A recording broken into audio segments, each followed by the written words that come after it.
The global wilderness survival game has descended upon reality. Because the blue planet's resources are exhausted, each country will select 100 participants. Resources obtained in the survival game will be returned 10,000 times to their home country. And as a college student, you are suddenly on the participant list. No one thinks highly of you. How can a fragile college student survive alone in the wilderness? They're afraid you'll starve to death on the very first day, but little do they know, your favorite hobby is wilderness exploration. Even if thrown into a primeval forest, you could survive independently for 2.5 years. Opening your eyes again, you appear in a primeval forest. A cold voice rings out, "Welcome to the eerie wilderness." There is a total of 11,700 participants this time. Everyone will receive standard protective clothing, a multifunctional backpack, and a thermal blanket. Additionally, each person will randomly receive 3 survival tools. I need to check my backpack right away. You immediately open the newly acquired backpack. Inside lie a tactical shovel, a small iron pot, and a roll of fishing line. At this moment, the live stream viewers feel their hearts sink, because Jack, representing the lighthouse country, got a military dagger, flint, and a bow and arrow. The bear country got a battle axe, a survival knife, and a wilderness first aid kit. Compared to yours, their gear is so much better. This gear is too trash. A fragile college student won't last a day. The gear of the lighthouse and bear countries is too overpowered.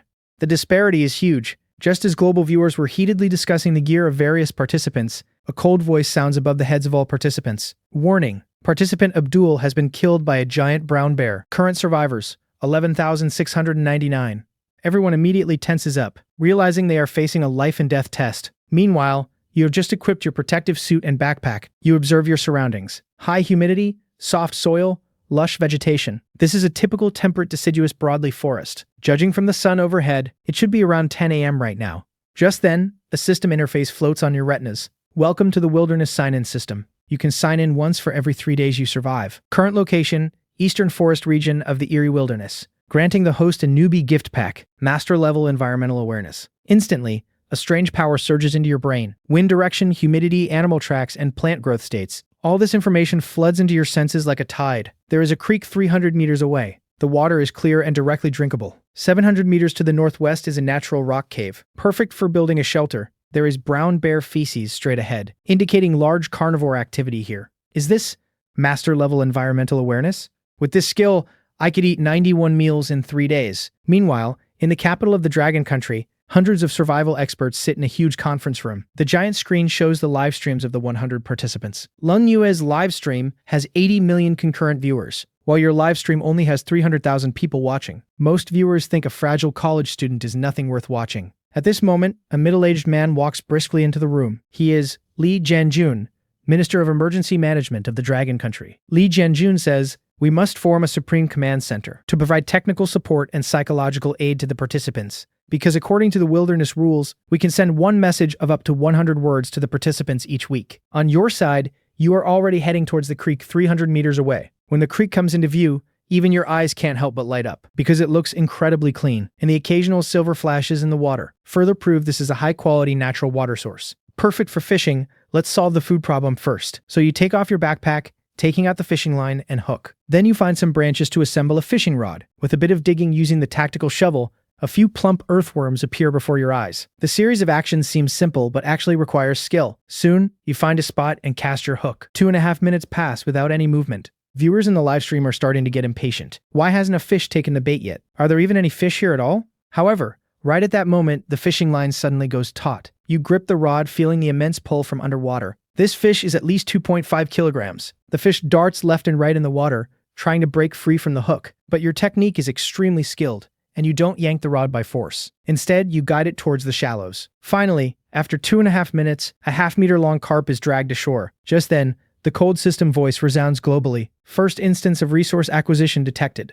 Triggering the 10,000X return mechanism. At the central square of the Dragon Country's capital, a giant pillar of light descends from the sky. 10,000 carp are seen piled up into a small mountain. Each one weighs 2.5 kilograms. The livestream explodes instantly with countless comments flying across. The number of viewers also soars to 3 million. Holy crap, it really returned 10,000 times. God Guo is awesome. These carp are way too fat. God Guo truly is a wilderness exploration enthusiast. Meanwhile, you have no idea that a single fish has caused such a huge stir. You cast your line again. In less than 10 minutes, a second fish is hooked. This time, it's a grass carp even bigger than the last one. But it did not trigger the 10,000-fold return system. Immediately after, a third fish takes the bait. But the 10 000X return system still isn't triggered. Just then, the system voice sounds again. Sakura country participant Matsushita Handbrake obtains resource, poisonous mushroom X3, rewarding the Sakura country with 30,000 poisonous mushrooms. Haha, karma has come for the Sakura country. They totally deserve it.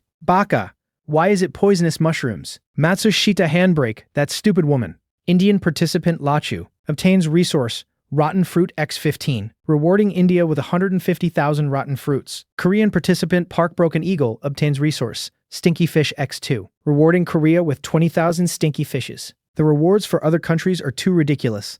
By comparison, God Guo's carp is simply a godly resource. The Dragon Country viewers are dying of laughter.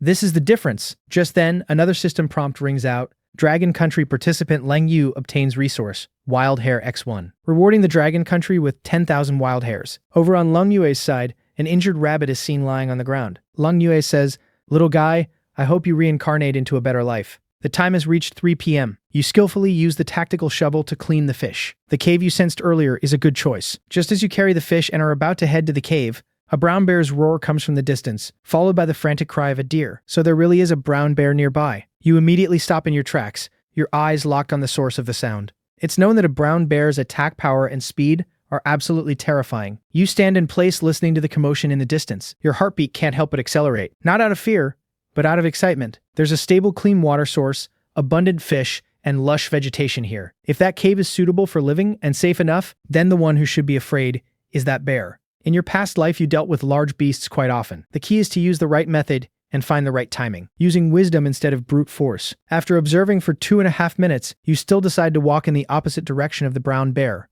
I should avoid its edge for now. Along the way, you keep bending down to pick up dry branches. You took over 10 minutes to walk a distance of 800 meters. Not because the path is hard to walk, but because you were constantly observing your surroundings. Master-level environmental awareness makes your brain act like a precision radar, continuously gathering useful information. Finally, the rock cave appears before your eyes. While it's fine for sheltering from the wind and rain, the space is too small for long-term habitation. This cave is way too small. I'll just have to make do for now. After a bit of complaining, you put your backpack in the corner. The next step is to prepare a fire. You grab a large handful of fallen leaves and the branches you just picked up. You choose 2 suitable pieces of wood, one as a fireboard and the other as a drill spindle. Once ready, you hold the spindle with both hands and start spinning it rapidly. Making fire by friction is child's play for me.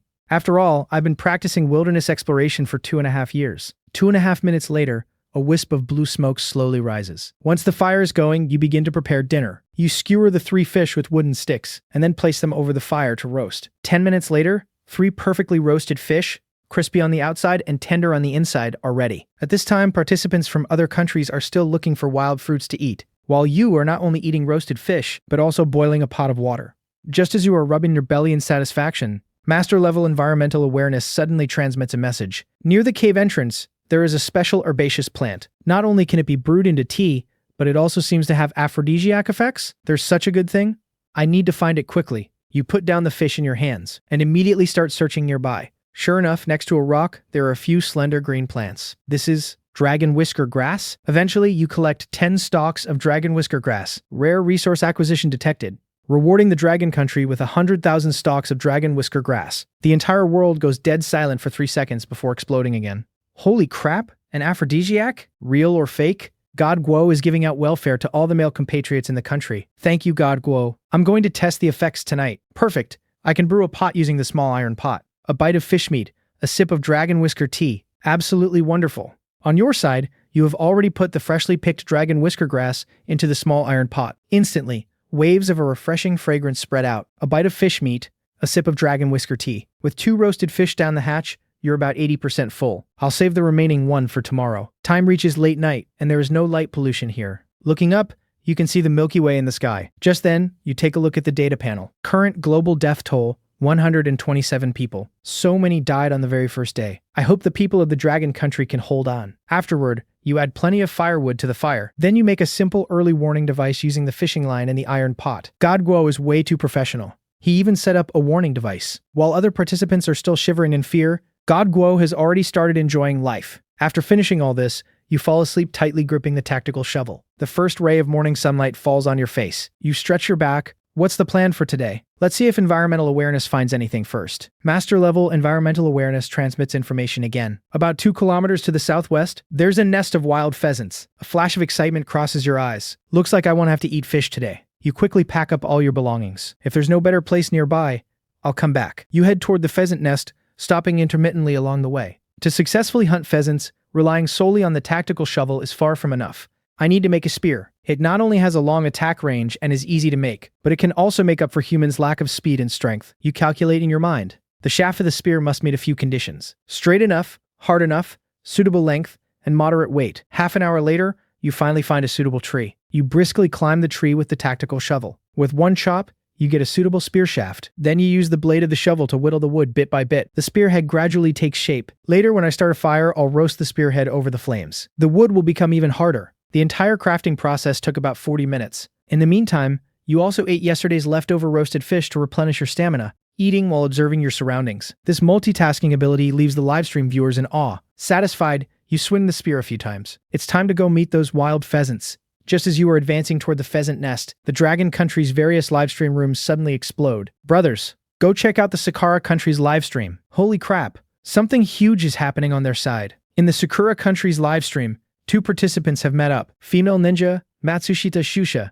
and male fighter Lil Batch Dazai. Ha ha ha ha, heaven helps our great Sakura Empire. It's unbelievable. They actually ran into a teammate. However, these 2 people, under the gaze of billions of viewers worldwide, actually embraced each other tightly. Subsequently, the livestream feed was cut off. A system prompt says the participant has turned off the livestream. Fun fact, each participant can suspend their livestream for 2.5 hours a day. The global audience is stunned for exactly 0.1 seconds. And then the internet absolutely explodes. The high-ranking officials at the Sakura Country Supreme Command, who were ecstatic just a moment ago, all turned green in the face. Baka Yaro, these 2 idiots. Is this the time for romance? Naturally, at this moment, you are unaware of the farce happening outside. You are fully focused, stealthily moving toward the pheasant nest. Master-level environmental awareness continuously relays surrounding information to you. 100 meters ahead, 3 wild pheasants are foraging. 2 adult pheasants and 1 juvenile, about half the size of the adults. Exactly 2.5. Take this strike. When the distance is 5 meters, you stop in your tracks. At this time, the 2 adult birds are pecking at bugs on the ground, while the young bird is hopping around beside them. You fiercely hurl the spear.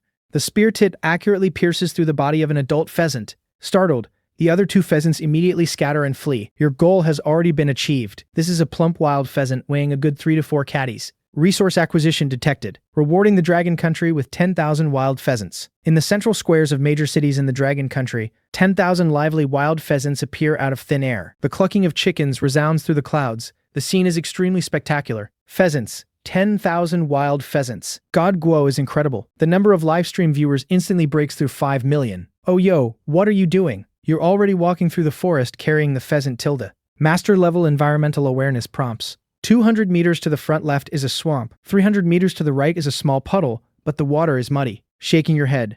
Looks like I still need to return to the old spot. Returning to yesterday's fishing spot, you begin processing the pheasant. These feathers can actually be kept. They can provide stability when making arrows later. Then you throw some inedible organs into the water. When schools of fish gather at a while, it'll be good for fishing. After quickly clearing an open space, you set up a campfire. Then you fish while roasting the chicken. Perhaps because of the organs acting as bait, you catch quite a few fish in the following half hour. Resource acquisition detected, rewarding the Dragon Country with 30,000 mixed freshwater fish. Viewership instantly breaks through 8 million. Eating the roasted pheasant. You also clean those fish and prepare to roast them together. Absolutely delightful. Just then, the system suddenly sends a notification. Dragon Country participant Li Ming obtains resource. Wild Kiwi X50, rewarding the Dragon Country with 500,000 wild kiwis. But immediately after comes the news that Li Ming was attacked and killed by a wild beast. Seeing the news of a compatriot's death still makes your heart a bit heavy. In the wilderness, a moment of impulsiveness is often fatal. Li Ming's death also serves as a wake-up call for me. Even with the environmental awareness skill, I can't let my guard down. You stop eating, stuff the remaining food into your backpack, and extinguish the fire. After doing all this, you grip the tactical shovel tightly, turn around, and disappear into the depths of the dense forest. Where is God Guo going? He must be in a bad mood. After all, a compatriot just died. But the Dragon Country's survival expert Chen Ye says he is not depressed, quite the contrary. He is more focused now than ever before. Just as Chen Ye said, my brain is more clear-headed than ever. I need a bow, a powerful bow. After walking for about 2 or 3 kilometers, environmental awareness suddenly gives a strong signal. 300 meters ahead, A large area of high-quality bamboo forest is found. You halt abruptly, your eyes bursting with light. Bamboo tubes can be used as cooking utensils. Bamboo shoots can be used as food, and suitable bamboo is an excellent material for making a bow stave. You gradually quicken your pace. Soon,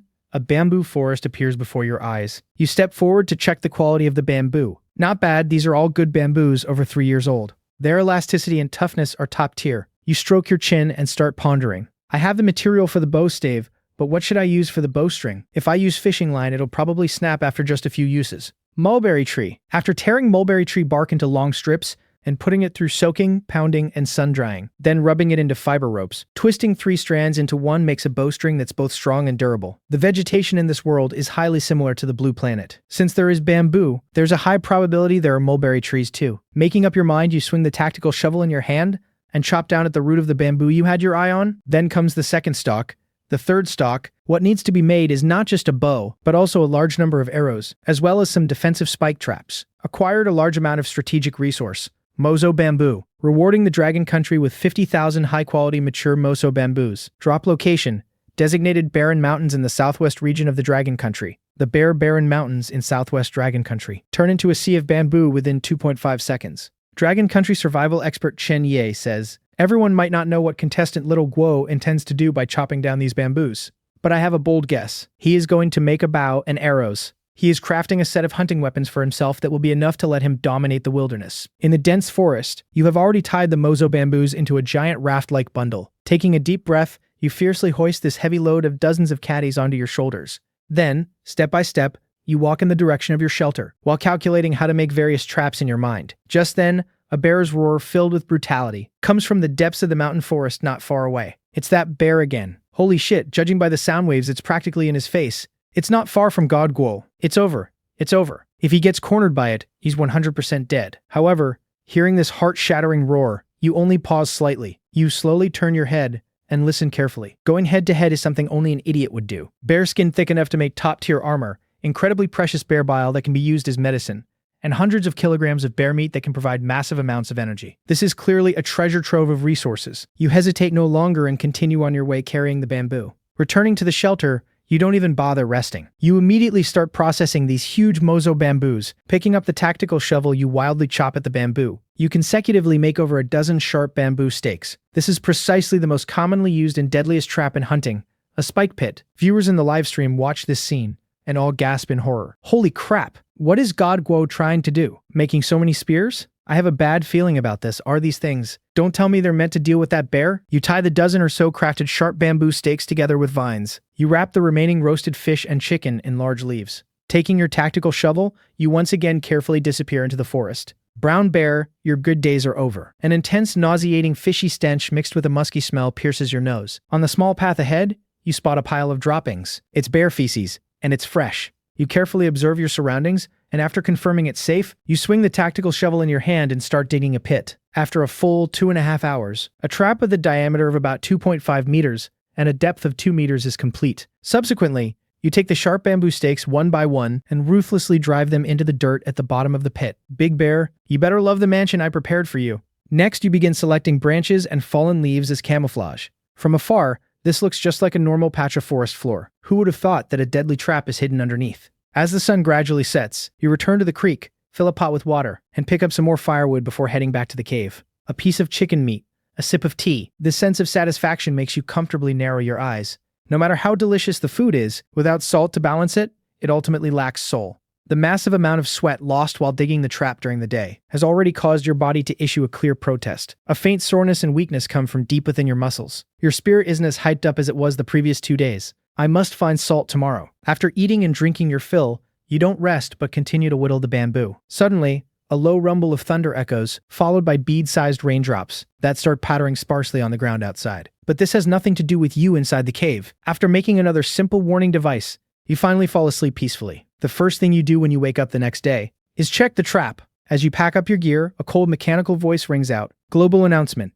To increase the intensity of the competition, 1,000 airdrops have now been deployed across the wilderness continent, including but not limited to food, water, first aid kits, and even firearms. Dropping firearms directly Is this wilderness survival or PUBG? Things are going to get chaotic now. Isn't this obviously encouraging the contestants to slaughter each other? Those guys from the lighthouse country must be going crazy with joy. Out of their 100 contestants, at least 30 are retired Navy SEALs or Delta Force. If they get guns, won't it be a massacre? This is way too unfair for our Dragon Country contestants. Everyone's eyes once again focus on your live broadcast. Upon hearing the announcement, you only frown slightly and continue walking toward the trap. It takes you over half an hour to return to where you set the trap yesterday. From a distance, you can smell a faint scent of blood. Something fell in. Could it be Xiongda? You immediately grip your spear tightly and approach slowly. You see the area above the trap is a complete mess. You quickly rush over and peek inside. It's not Xiongda in the pit. Instead, it's a red deer. Evidently, it panicked during last night's rainstorm and misstepped. Although it's not a bear, this deer must weigh at least 200 to 300 pounds. Jackpot. Xiao Guo successfully captured a large prey, a red deer. Reward: 10,000 red deer. The entire Dragon Country completely boils over. At the central square of the Dragon Country's capital, robust and lively red deer pour out of the portal like dumplings into a pot. A stampede of 10,000 deer. The scene is spectacular. After a brief moment of shock, the citizens erupt in thunderous cheers. Holy crap, God Guo. I announce that from today onwards, Xiao Guo is my one and only male god. 10,000 red deer. These resources are top tier. You stand at the edge of the trap, observing for a moment, and then jump down. The first cut precisely slices the carotid artery to drain the remaining blood. Then you begin to cut, separate, and debone. In the blink of an eye, a 300-pound beast is dismantled into 7 or 8 parts by you. You carefully wrap the fattiest deer tenderloin in a piece of ribs, then hoist the heaviest hind leg onto your shoulder. You have to hurry and transport all the venison back to the cave to avoid attracting other wild beasts.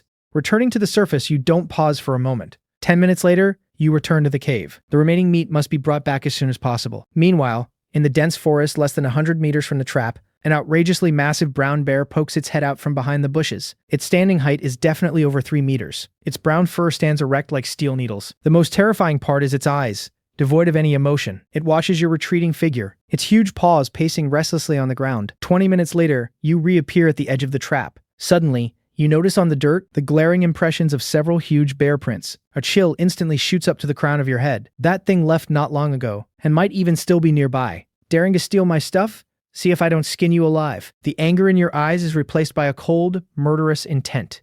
Back in the cave, the deer leg lies quietly on a cool stone slab, but you have no appetite at all. The more you hold back, the angrier you get.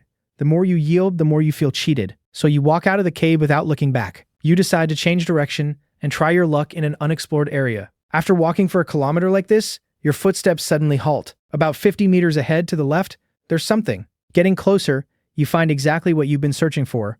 A mulberry tree. Fantastic. With a bow and arrows, combined with mulberry bark, that bear and I are going to settle our score. Thinking of this, you immediately pull out your entrenching tool and carefully strip the bark from the mulberry tree. Collecting 2.5 coons worth should be enough. I can make a bowstring when I get back. After finishing the collection, you shoulder your backpack with satisfaction. Just as you are preparing to explore deeper, your right shoulder is suddenly tapped lightly. That touch, soft, carrying a bit of warmth, like a hand. WTF? Who is it? In almost an instant, you grip the shovel tightly and swing backward. However, there is absolutely nothing behind you. The next second, a monkey's cry comes from the tree. You see a monkey hanging from a branch. It grins, actually trying to snatch your backpack. This time, you are thoroughly enraged. A bear stole my meat, and now even a wild macaque dares to crap on my head? In the wilderness, mercy to others is cruelty to oneself. You grip the shovel dead tight. The monkey's shrieks echo through the forest. After dealing with the monkey, you ignore its corpse. You have no interest in this kind of food. Just then, the broadcast chat explodes again. Quick,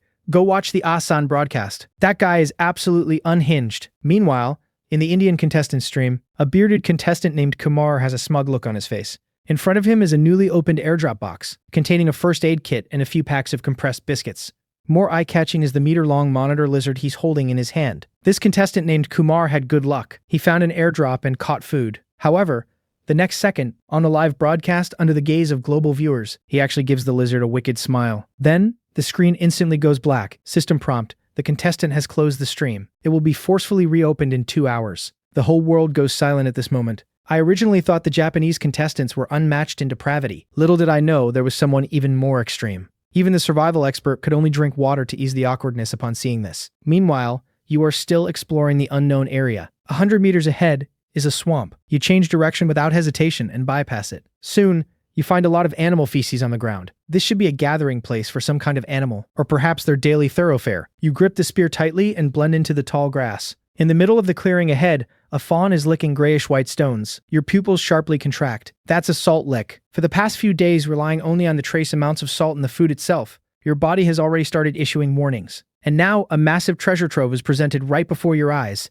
I want this salt mine, and I want this deer too. You slowly crouch down and gradually approach the fawn, waiting until you reach striking distance. The spear flies out and precisely pierces the fawn's neck. The fawn immediately runs in panic, but after taking just a few steps, it crashes to the ground. You walk up and pull out the spear, but you don't rush to process the deer. Instead, you turn around and use the shovel to chip off a piece of rock salt, sticking out your tongue to give it a light lick. It really is a salt mine. Having salt means you can make jerky to preserve food long term, and your stamina can quickly recover to its peak. Resource obtained: wild forest deer. Dragon Country receives 10,000 wild forest deer. For the next while, you strike the salt mine forcefully. Every strike of the shovel slightly numbs the webbing of your hands. You don't stop until your backpack is nearly half full. Today's harvest?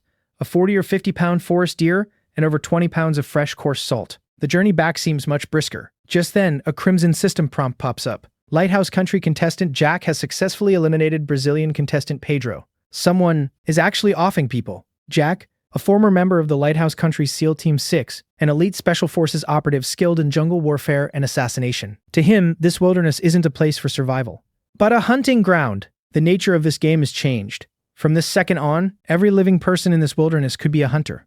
Or they could be prey. Returning to the cave, you place a chunk of rock salt on a flat stone, then raise another stone and smash it down hard. This way, you get pea-sized salt fragments. With continuous pounding, a small pile of crushed rock salt forms in front of you. Your purpose for doing this is purification. This not only improves the taste, but also removes most heavy metals. The ratio of water to rock salt is about 10:3. Next is heating and dissolving. You pour the fragments into an iron pot and stir constantly. After it dissolves, you take out an empty bamboo tube from your backpack. You add fine sand brought back to the cave, plant ash from the campfire, and finally, charcoal. Thus, a simple water filter is complete. Then you slowly pour the salt water into the bamboo filter. After repeating the filtration 3 times, you pour the clean salt water back into the pot to evaporate and crystallize. As the water evaporates, white crystals begin to appear at the bottom of the pot. The entire purification process takes nearly 2 hours. When that layer of snow-white salt crystals appears at the bottom, the entire broadcast chat erupts. Holy crap, he actually managed to purify it. This salt looks even whiter than what you buy in supermarkets. God Guo is way too awesome. Afterwards, you repeat the previous steps to refine the salt 2 more times,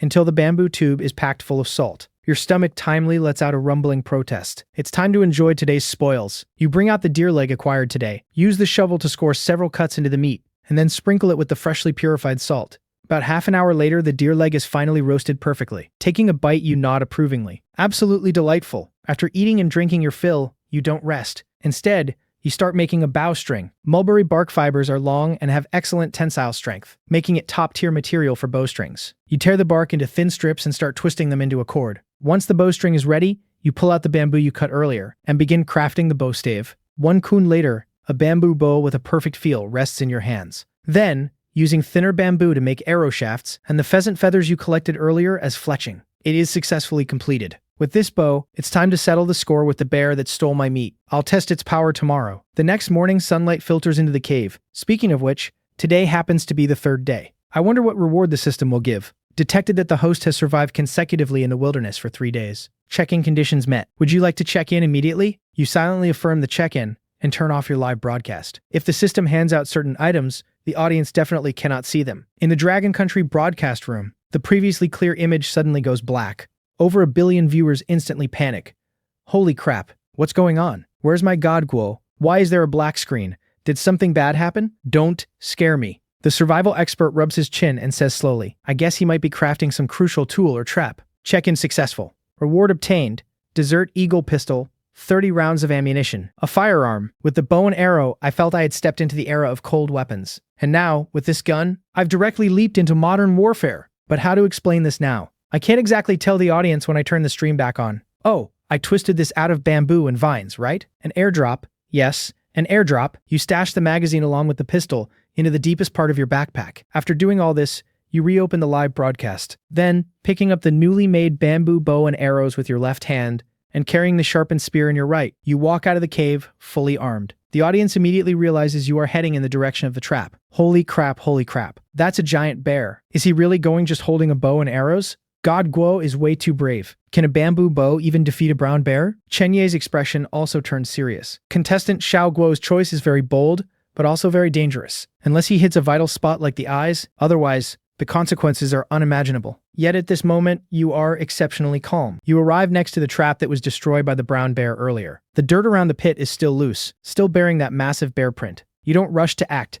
but instead start resetting the trap. You replant the sharp bamboo stakes that were dug up yesterday, using loose soil and leaves to camouflage the pit opening flawlessly. Then, you toss the bloody venison on top of the trap. After setting all this up, you pick a large tree with an excellent vantage point and climb up. You draw the bowstring, aiming down at the disguised trap. Everything is ready. Like the most patient hunter, you merge entirely with the surrounding environment, quietly waiting for that bear to walk right into the net. Big Bear, your lunch is ready. Let's see if you dare to come take it. During the long wait, you remain motionless. To pass the boring time, you open the system light screen. Lines of information refresh on the screen. Lighthouse Country contestant Bruce successfully opened a resource airdrop, obtaining a compound crossbow and 10 arrows. Indian contestant Raj died from mistakenly consuming poisonous plants. Dragon Country contestant Wang Xin discovered iron ore, a new open-pit iron mine added to Dragon Country's territory. Right now, everyone still mostly has wooden weapons. Going out to explore more is the true path. Smelting iron ore and forging iron weapons is necessary for long-term development. I must deal with this bear quickly, stockpile enough food, and then go search for an airdrop to legitimize the origin of my handgun. Meanwhile, in another forest sector, an agile figure maneuvers silently through the woods. Female Special Forces operative Lang Yu. The popularity of her broadcast is similarly high. Countless viewers follow her perspective, experiencing textbook-level jungle infiltration. Suddenly, Lang Yu stops in her tracks. It's a small scrap of shaved bamboo skin. She picks it up and examines it closely, then casts her gaze toward a cave not far away. She doesn't advance rashly. Instead, she circles the cave to reconnoiter. Soon, more traces of human survival appear before her eyes. Tree stumps chopped with sharp tools, bloodstains left from processing animal organs. Eventually, she arrives at the mouth of the cave you've been living in. The embers of the campfire inside still hold warmth, and there are scattered pieces of rock salt on the ground. All the details converge, sketching a clear image in her mind. A formidable presence who is extremely experienced, highly capable, and has already solved the issues of food, fire, and salt. Holy crap, what fate. This is God Guo's home. That's your long-lost teammate. In the Dragon Country High Command, everyone stands up. How they wish Lang Yu could reunite with you. With two top aces joining forces, Dragon Country's chances of winning would increase infinitely. Unfortunately, they can't do anything. Lang Yu observes at the cave entrance for a full 5 minutes, and ultimately chooses to retreat. This territory is claimed, without knowing whether the other party is friend or foe. Rashly intruding into a strong individual's territory is an extremely dangerous act. She needs to find other Dragon Country compatriots who require help. She touches her backpack. Inside is the meat jerky she made. These are her rations, and also the hope she saves for future teammates. At this moment, you have been in the tree for 4 or 5 hours. Suddenly, a highly uncoordinated rustling sound approaches. That's the noise of a heavy body crushing dead leaves and snapped branches. You abruptly open your eyes. You see an outrageously massive brown bear, slowly pacing out from the depths of the dense forest. It's even more colossal than you imagined. Standing up, it definitely exceeds 3 meters. The chat instantly blows up. It's Big Bear. Big Bear is here. God Guo, run away quickly. Arrows can't pierce that thing at all. Chen Ye's expression is unprecedentedly solemn. Now it all comes down to whether his trap works. The giant bear approaches the trap step by step. It lowers its head, looking at the piece of venison giving off an alluring scent. But it doesn't move. It just paces back and forth around the trap, occasionally sniffing vigorously with its nose. It seems to know this delicious meal is dangerous. Time ticks by minute, and your heart is in your throat. The bone arrowhead made from deer bone is deadlocked on the giant bear's eyes. You are waiting for the perfect moment. Either the giant bear loses patience and steps into the trap, or it exposes an absolute vulnerability. The giant bear circles the trap for fully 3 laps, but its next move leaves you and the tens of millions of viewers in Dragon Country utterly dumbfounded. The giant bear doesn't pounce or test the ground. Instead, it cautiously walks to the edge of the trap, and then, like a human, controls its body to slowly slide down. Its massive frame perfectly avoids the bamboo stakes.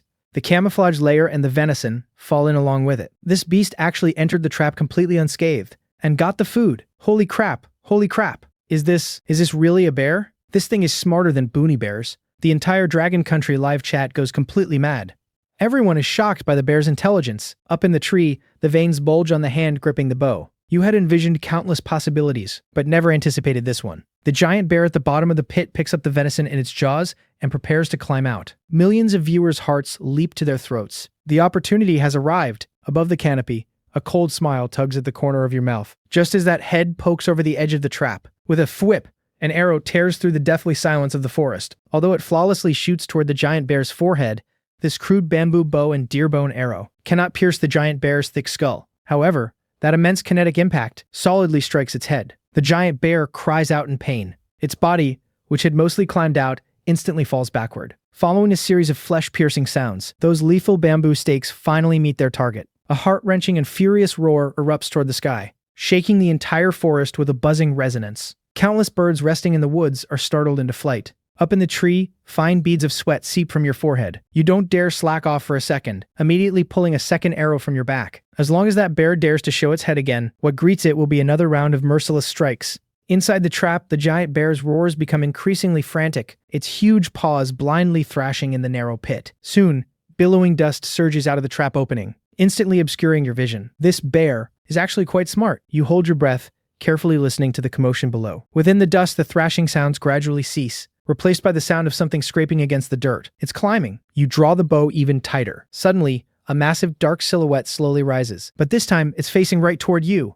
Despite your calm demeanor, even you mentally curse at this moment. This bear's combat intelligence has completely exceeded the realm of wild beasts. Shot just once, it instantly understood where the threat was coming from, and quickly found the optimal counter strategy. With a whoosh, the second arrow whistles forth. That sharp bone arrow hits the bear's back. It actually makes a sound like striking thick leather, and then it bounces off without any suspense. The arrow couldn't even leave a single mark on its fur. Realizing things are bad, you reach back for a third arrow, but in just this fleeting moment, the giant bear has forcefully scrambled out of the trap. Its eyes instantly lock onto you, high up in the tree. The next second, turning into an out-of-control heavy tank, it charges wildly at the tree. It's over, it's over. How is he supposed to escape? I can't bear to watch. Someone save God Guo.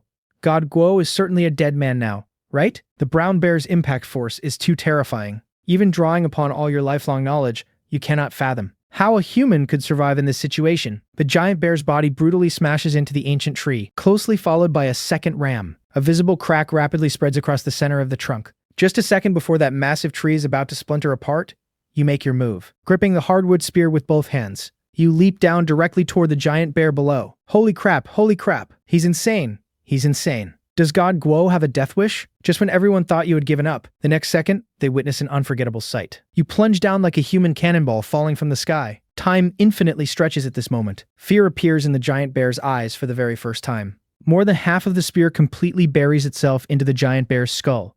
The giant bear finally collapses limply to the ground. It twitches a few times and breathes no more. Absolute silence. Tens of millions of viewers in the Dragon Country broadcast are stunned for a full 10 seconds. Holy crap, holy crap, holy crap. What just happened? A miracle. This is a goddamn miracle. God Guo is invincible. That maneuver was god tier. Chen Ye abruptly slams the table, his face flushed red. Absolutely incredible. This Xiao Guo is unmatched. Dragon Country contestant Xiao Guo successfully hunted a mutated brown bear. 10,000 adult brown bears will be added to Dragon Country's territory. Across major virgin forests and nature reserves within Dragon Country, massive giant bears appear out of thin air, one after another. You remain entirely oblivious to the uproar outside. You pull out the shovel from your waist, use it to cut open the bear's abdomen. Find the dark green sack-like object, wrap it in a large clean leaf, and stuff it into your backpack. Then, you begin to process the bear pelt. This is a massive undertaking. You cut off the choicest forebear paws and a large chunk of tenderloin, wrapping them up with the processed bear hide. After doing all this, you hoist the pelt-wrapped meat onto your shoulder and look for a suitable clearing nearby. Just a few steps out, you catch a familiar scent. Wild scallions? Your eyes light up as you follow the smell. Just on a nearby slope, grows a patch of wild scallions. You swallow hard. You haven't eaten for almost 10 hours, and having just survived a life-or-death struggle, your physical strength is pushed to its absolute limit. Right now, these scallions look like a heavenly delicacy. Holy crap, what luck! You quickly walk up to the patch and unceremoniously pull up a dozen thick scallions. With these treasures, today's bear meat feast will be perfect. You find a flat, open space nearby and start a fire. You place the bear tenderloin on a flat stone and use your entrenching tool to cut it into hearty slices. The surface of the meat gradually turns a tempting caramel color. You pick up a piece and put it in your mouth. It's simply divine. But while the bear meat is savory, it's too greasy. Eating it alone gets sickening quickly, so it's time for the scallions. You pick up a scallion and take a big bite. The spicy juice instantly fills your mouth. Then you grab another slice of meat. Unbeatable. This combination is a match made in heaven. It would be even more perfect with some liquor. Once I find a suitable place to build a shelter, the brewing plan needs to be put on the agenda. By then, barbecue paired with homemade liquor will be true enjoyment. Just as you are immersed in the joy of the food, you catch a glimpse of strange smoke rising above the distant forest. An airdrop, you react instantly, excitement flashing in your eyes. You quickly estimate the distance. It's about 20 kilometers away, deep in the dense forest. With your current load, it'll probably take a whole day to walk there. No use rushing. Let's finish eating first. In another forest area closer to the airdrop, Lung Yu Elsa spots that trail of red smoke. As a professional special forces operative, she knows the value of an airdrop better than anyone. Weapons, medical supplies, military rations, any of these can drastically improve survival chances. Judging by the terrain, it should be a relatively open valley. Although the flat ground is ideal for the airdrop to land, it also means a lack of cover, making it easy to be exposed. Lung Yu weighs the pros and cons in her mind. The airdrop will inevitably attract a large number of players. A fierce battle will be unavoidable. On her own, her chances of winning aren't great. But she has no other choice. She must secure more resources for her country. Lang Yu checks her gear. A military dagger, a handmade bow, some jerky, and a bottle of water. She takes a deep breath and sneaks toward the airdrop's direction. Holy crap, Goddess Lung Yu saw the airdrop too. Now this is going to be a good show. Will God Guo and the goddess meet at the airdrop? Please let them team up. You wrap some of the bear meat in large leaves and stuff it deep into your backpack. Unfortunately, the bag is too small, so you have to leave most of it behind. The 100 pounds of meat on the ground, these are life-saving treasures in the wilderness, but there's no way one person can carry this much. Then, you stride toward the red smoke. On a hillside closer to the airdrop, Marisa Matsushita licks her lips. Darling, did you see that? Sao Bi Zaijur flashes a white-toothed grin. Of course I did, my little wild cat. We must get our hands on this airdrop. The two pack their gear and move quickly toward the airdrop. Major live streams worldwide are completely boiling over. Holy crap, this is setting up for a massive brawl. Those two Japanese scumbags are still showing off their affection. So disgusting. They have a numbers advantage. The other players are in danger. Meanwhile, you are moving quickly through the dense forest. Bear meat, bear pelt, plus various gear. The total weight is at least 60 pounds. Your shoulders start to ache, and your pace slows down. At this rate, it'll take forever to reach the airdrop. You need to find a way to speed up. Just then, the familiar system prompt sounds in your mind. Special mineral resources detected nearby. You feel an invisible thread pulling you, pointing in a specific direction. You follow the direction guided by this perception. A naturally formed rock face appears before you. Holy crap, a natural gold mine? In modern society, gold is hard currency. Damn, I'm rich. You immediately take out your entrenching tool. The shovel hits the rock with a crisp clinking sound. After some effort, you successfully dig out over a dozen high-purity gold ores. Dragon Country player Xiao Guo has discovered a natural gold mine, rewarded with 10,000 large gold mines. The entire Dragon Country instantly goes wild. Across the country, small hills of gold rise from the ground. After stowing all the gold ores, you put your backpack back on and head toward the airdrop. The other players must be desperately rushing there too. I need to hurry. However, less than half an hour later, the weather changes abruptly without warning. Dark clouds roll in, followed by a dense shower of hailstones falling from the sky. In desperation, you take out your iron pot and without thinking, slam it onto your head. But every hailstone that hits your body hurts like hell. Soon, your back and arms are covered in bruises. This is out to kill me. You sprint with the pot on your head, while looking around for shelter. Finally, you spot a cave under a nearby rock face. What damn weather. The Japanese duo scurry through the forest covering their heads. Although they hide under a large tree, the leaves can't stop the hail at all. The two are left bruised and battered. Jack from the Lighthouse Country happens to be walking through an open area. With no cover around, he takes just a few steps before a massive hailstone smashes his knee. He can't get up for a long time. The hail smashes near the cave entrance. The temperature inside the cave continues to drop. You exhale a puff of white breath. Looks like I won't be leaving anytime soon. You take the remaining bear meat from your backpack to start a fire for warmth. In this severe weather, starting a fire with friction becomes difficult. Usually it only takes a few minutes. But this time, you spend a full half hour with no spark at all. Looks like I really need to get a flint. Just as you're about to take a break before trying again, footsteps suddenly sound outside the cave. You whip your head around to look outside and silently grip your entrenching tool. Through the dense hail, you faintly see a figure approaching your direction. The figure gradually becomes clearer in the hail. It's a man of medium build, carrying a bulging backpack. Which country is this player from? The man stops 3 meters away from the cave entrance. Seeing your guarded expression, he looks extremely panicked. I mean no harm. He hurriedly raises his hands high. Damn, this guy. Is he from France? Seeing that you don't attack immediately, the man relaxes slightly. He slowly pushes his backpack toward you. This is all my gear. I just want a shelter from the hail, and I'm willing to share my tools. You don't let your guard down. In this environment, any stranger could be an enemy, but you are indeed curious about that backpack. The backpack is full. It holds a lot of things. The man seems to sense your hesitation. He points to the dry firewood scattered near the entrance, and then points to the backpack he just pushed over. Fire. Your eyes light up. Is this guy saying he has fire-starting tools in his bag? Step back 10 paces. You point into the distance with your shovel. The man immediately complies, obediently retreating 10 paces. You open the backpack to check. Inside are some hardtack and canned food. Underneath are ropes, a knife, and other standard gear. But what excites you most is at the bottom of the bag. A flint. Then you look up at the mixed-race man. He is still maintaining his surrender pose. What's your name? Dupont Pierre. Have you not found anyone from your country either? Yeah, it's just been me all along. I have bad luck. I got lost for 3 days before finding this place. Most players from other countries form temporary teams. It's normal for them to scatter when facing danger. What do you want? Pierre hesitates, pointing to the cave. I want to take shelter from the rain with you. Fine, but under a few conditions. Surprise flashes in Pierre's eyes. What conditions? First, you do exactly as I say. Second, no personal questions. Third, if we encounter danger, it's every man for himself. I don't mind cooperating temporarily, but there won't be any friendship here. In here, you can't completely trust anyone but yourself. Pierre nods repeatedly, then quickly grabs his backpack and rushes into the cave. You start the fire. First, you dig a small pit with the shovel, then gather dry stones to form a circle.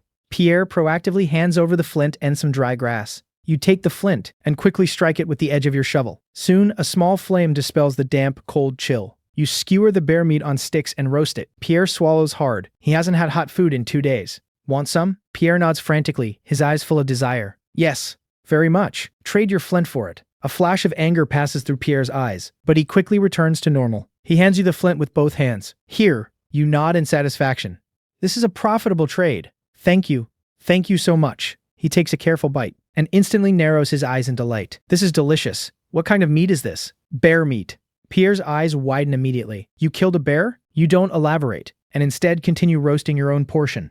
The way Pierre looks at you completely changes. Anyone who can kill a brown bear barehanded is absolutely a top-tier hunter. Following such a powerhouse greatly increases survival chances. He secretly rejoices at his choice. Hail continues to fall outside, but inside the cave, it's as warm as spring. The two of you silently enjoy the hot roast meat, neither speaking another word. But it's not just the aroma of meat filling the air. There's also a subtle, different atmosphere. Pierre steals glances at you from time to time, an imperceptible glint of calculation in his eyes. You really are amazing. This is the first time in my life I've met someone who killed a brown bear. You don't respond, merely poking the fire with a stick. I imagine a strong guy like you must have a lot of good stuff, right? You finally shoot him a look, and Pierre's heart skips a beat. He remembers the rule you just set. No personal questions. We French have a saying, friends should help each other. You saved me, and I will definitely repay you. The audience in the live stream has already noticed something is off. This guy's eyes look shady, like a weasel plotting to steal a chicken. Careful, Godguo. I feel like this guy is up to no good.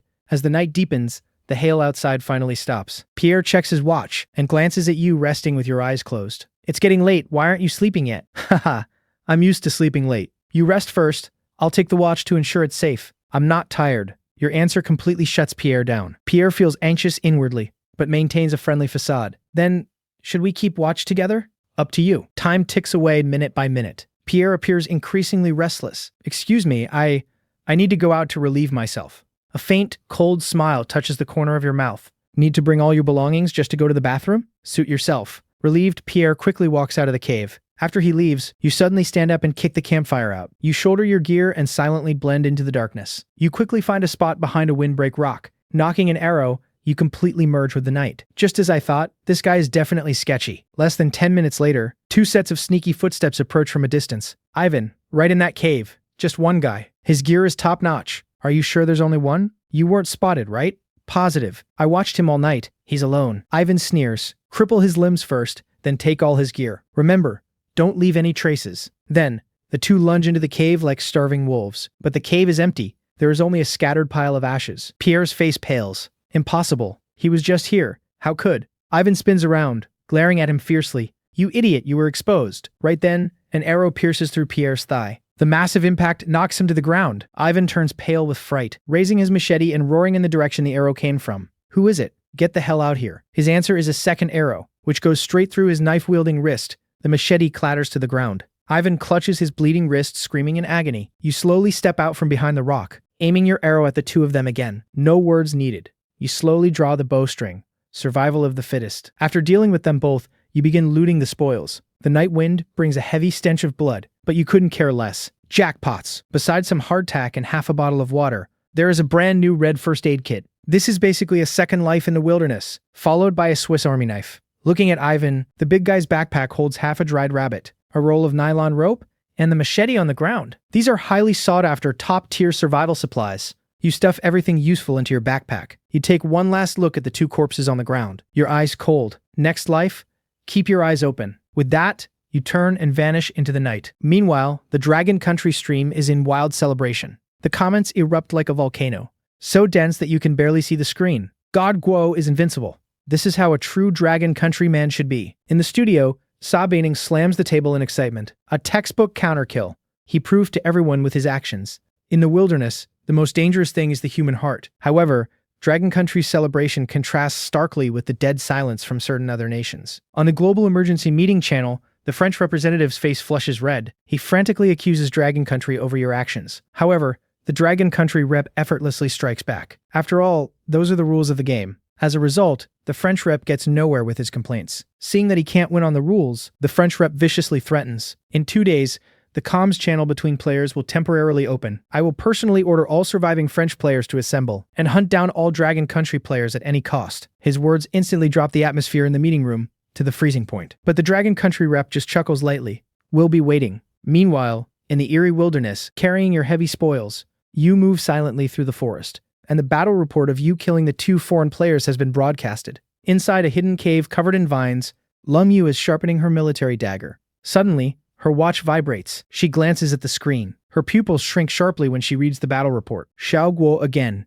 Well done. With that, Lung Yu sharpens her blade even harder. She knows she can't afford to be left behind. At the same time, other Dragon Country players also see the message. A strong sense of pride and hope surges in all of their hearts. Soon after, the eastern horizon reveals a touch of pale dawn. You stand up and brush off the dirt, then swing the heavy backpack onto your back. Next, you get your bearings and continue walking toward the red pillar of smoke. A determined light shines in your eyes. After hours of intense marching, your legs feel as if they are filled with lead. Every step is incredibly painful, and they even begin to tremble slightly. So you decide to stop, rest, and replenish your energy. Relying on your master-level environmental perception, you move swiftly toward the more humid air. Soon, the sound of flowing water is heard. You immediately part the bushes ahead, and a small stream appears before your eyes. The water isn't perfectly clear. It carries fine silt and dead leaves. But in this desperate situation, it is undoubtedly the source of life. You take off your heavy backpack and pull out the machete. You walk to the stream and select a tree as thick as a bull. Taking a deep breath, you swing the machete hard. The blade instantly cuts halfway through the trunk. Seeing this, you let out a low shout. With your continuous hacking, the small tree falls in less than 2 minutes. You chop it down into a pile of firewood, then take out the flint. You strike the back of the knife hard against the black magnesium rod. A shower of sparks flies out, landing precisely on your prepared dry tinder. The next second, thin blue smoke curls up. The flame whooshes to life, and soon, a warm campfire is burning. All your exhaustion and cold are dispelled. It feels so good to have fire. That said, you use your shovel to dig a simple filtration pit by the stream, layering it with sand, gravel, and plant ash. You scoop up the murky stream water and filter it repeatedly, then pour it into the iron pot and place it over the fire. While waiting for the water to boil, you take out the half-dried rabbit. The rabbit meat is as dry as a piece of wood, but to you, it looks like top-tier cuisine. Eating too much bear meat is too greasy. Having some rabbit isn't bad. Thinking of this, you take out the Swiss Army knife, easily cutting the rabbit meat into small pieces. You skewer them on branches and roast them over the fire. Soon, the high heat forces out the grease, and a rich aroma of meat wafts through the forest. Millions of viewers in the Dragon Country stream are drawn by this mouth-watering sight. In the studio, Sa Baining can't help but swallow hard, while Chen Ye beside him looks serious. Xiaoguo's water treatment method is the most classic and effective percolation method. This demonstrates an extremely rich experience in wilderness survival. At the stream, as you drink the boiled water and eat the crispy yet chewy roasted rabbit meat, the exhaustion from being awake all night is gradually washed away. Soon, you finish the last piece of rabbit meat. You use sand and dirt to completely bury the campfire, then pour water over it and carefully check to ensure not a single ember remains.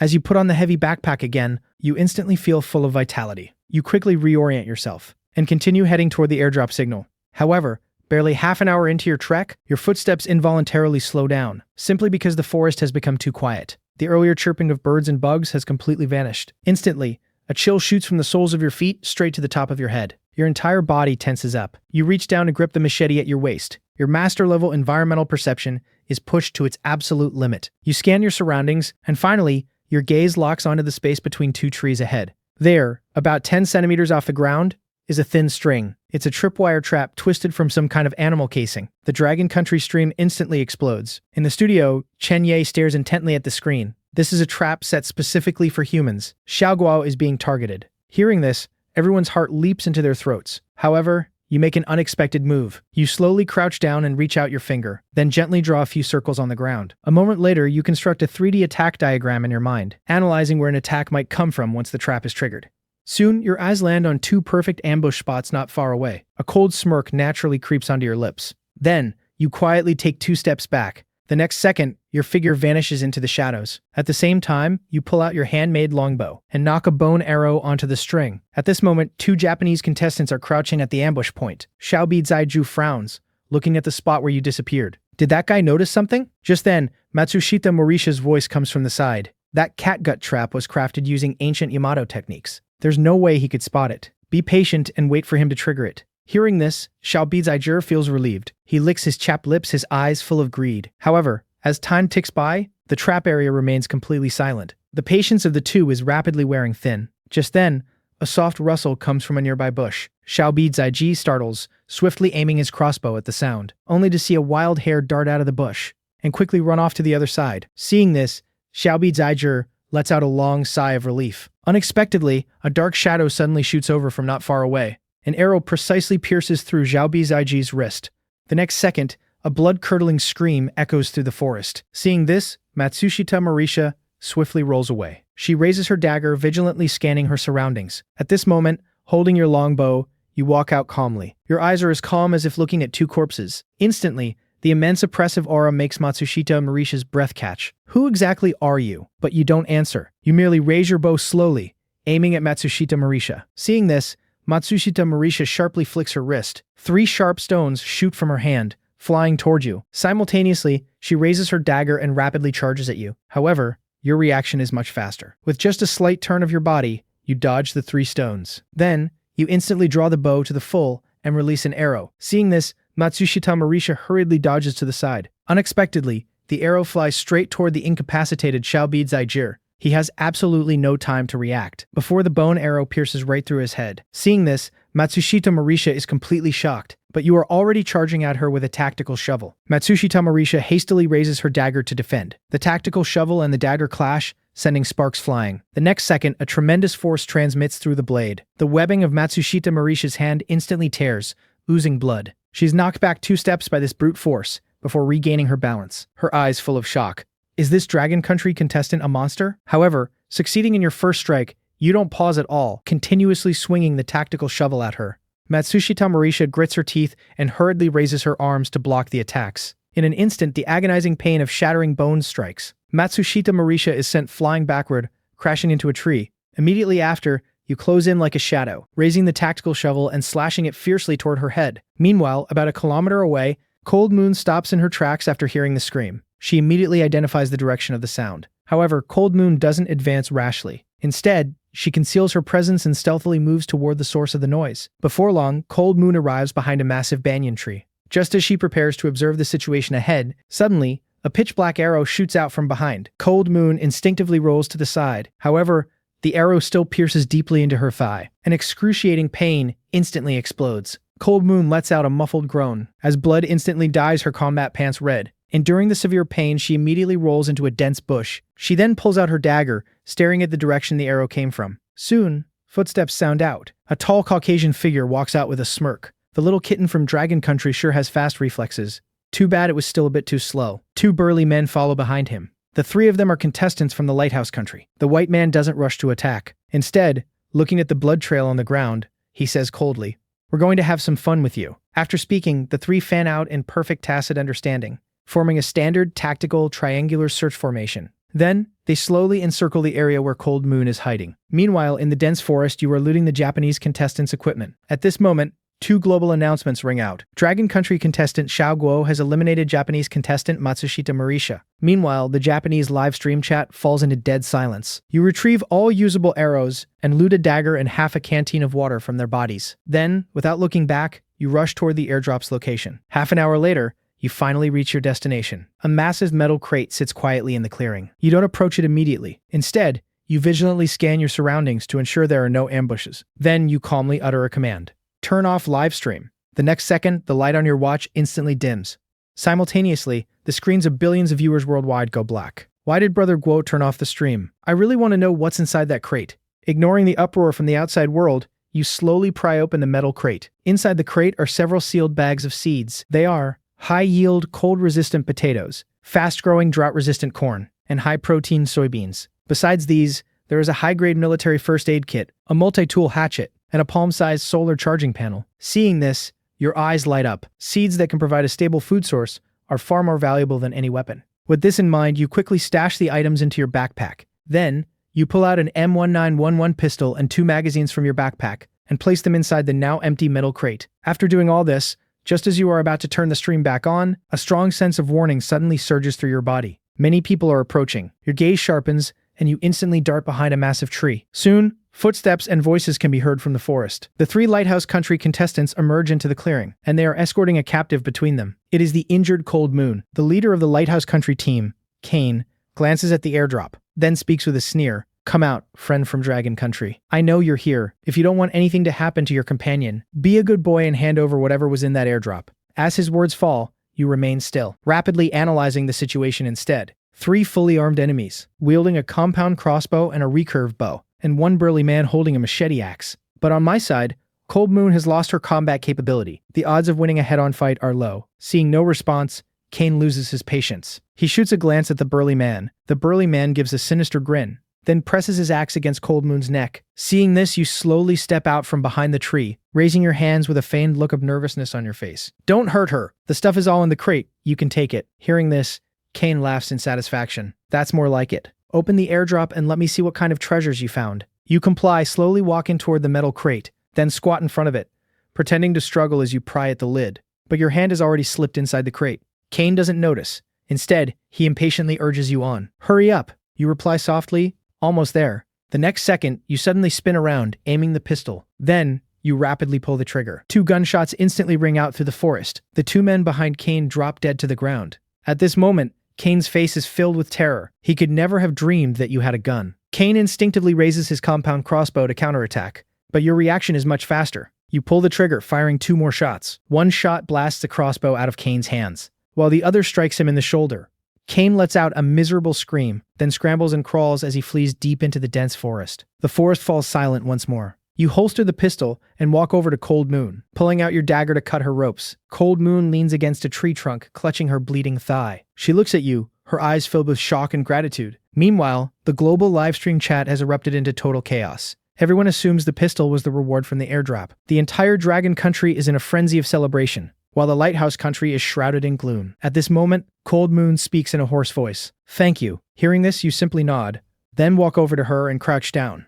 You pull the military first aid kit from your backpack and open it. The first aid kit is fully stocked with every tool needed. You pick up a pair of surgical scissors and carefully cut away the fabric around Cold Moon's wound. You firmly hold down her thigh with your left hand, then grip the arrow shaft with your right hand, giving it a sharp push before yanking it out. The arrow is instantly extracted, but blood immediately gushes out as well. Cold Moon grits her teeth, cold sweat beating on her forehead. Without changing your expression, you swiftly disinfect the wound, then take out a needle and thread and begin suturing. Every step of your procedure is textbook perfect. Seeing this, Cold Moon can't help but ask, who exactly are you? Without looking up, you remain focused on your task.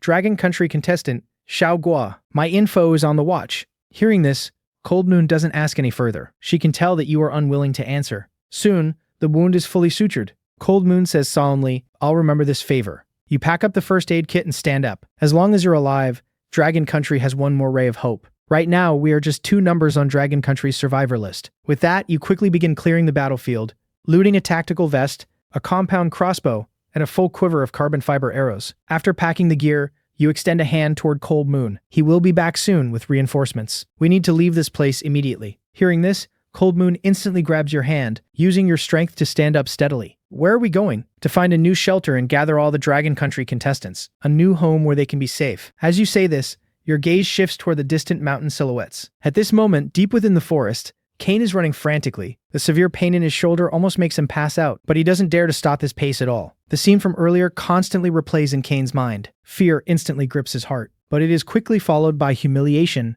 and rage. Kane grinds his teeth and mutters, Xiao Guo, I swear I'll make you pay 1,000 times over. With that thought, Kane picks up his pace. He needs to bring this intel back. Then muster the forces of the lighthouse country to tear you to pieces. The forest wind blows by, carrying a chill. You are supporting Cold Moon as you move deeper into the mountains. The surrounding trees are becoming denser, and the light grows increasingly dim. You are carrying all of Cold Moon's gear, while constantly using your master-level environmental perception to scan your surroundings. Soon, the sky gradually turns dark. You stop beneath a massive ancient tree. We'll spend the night here. With that, you begin unloading your equipment. First, you lay down a huge bear pelt on the ground to block out the moisture.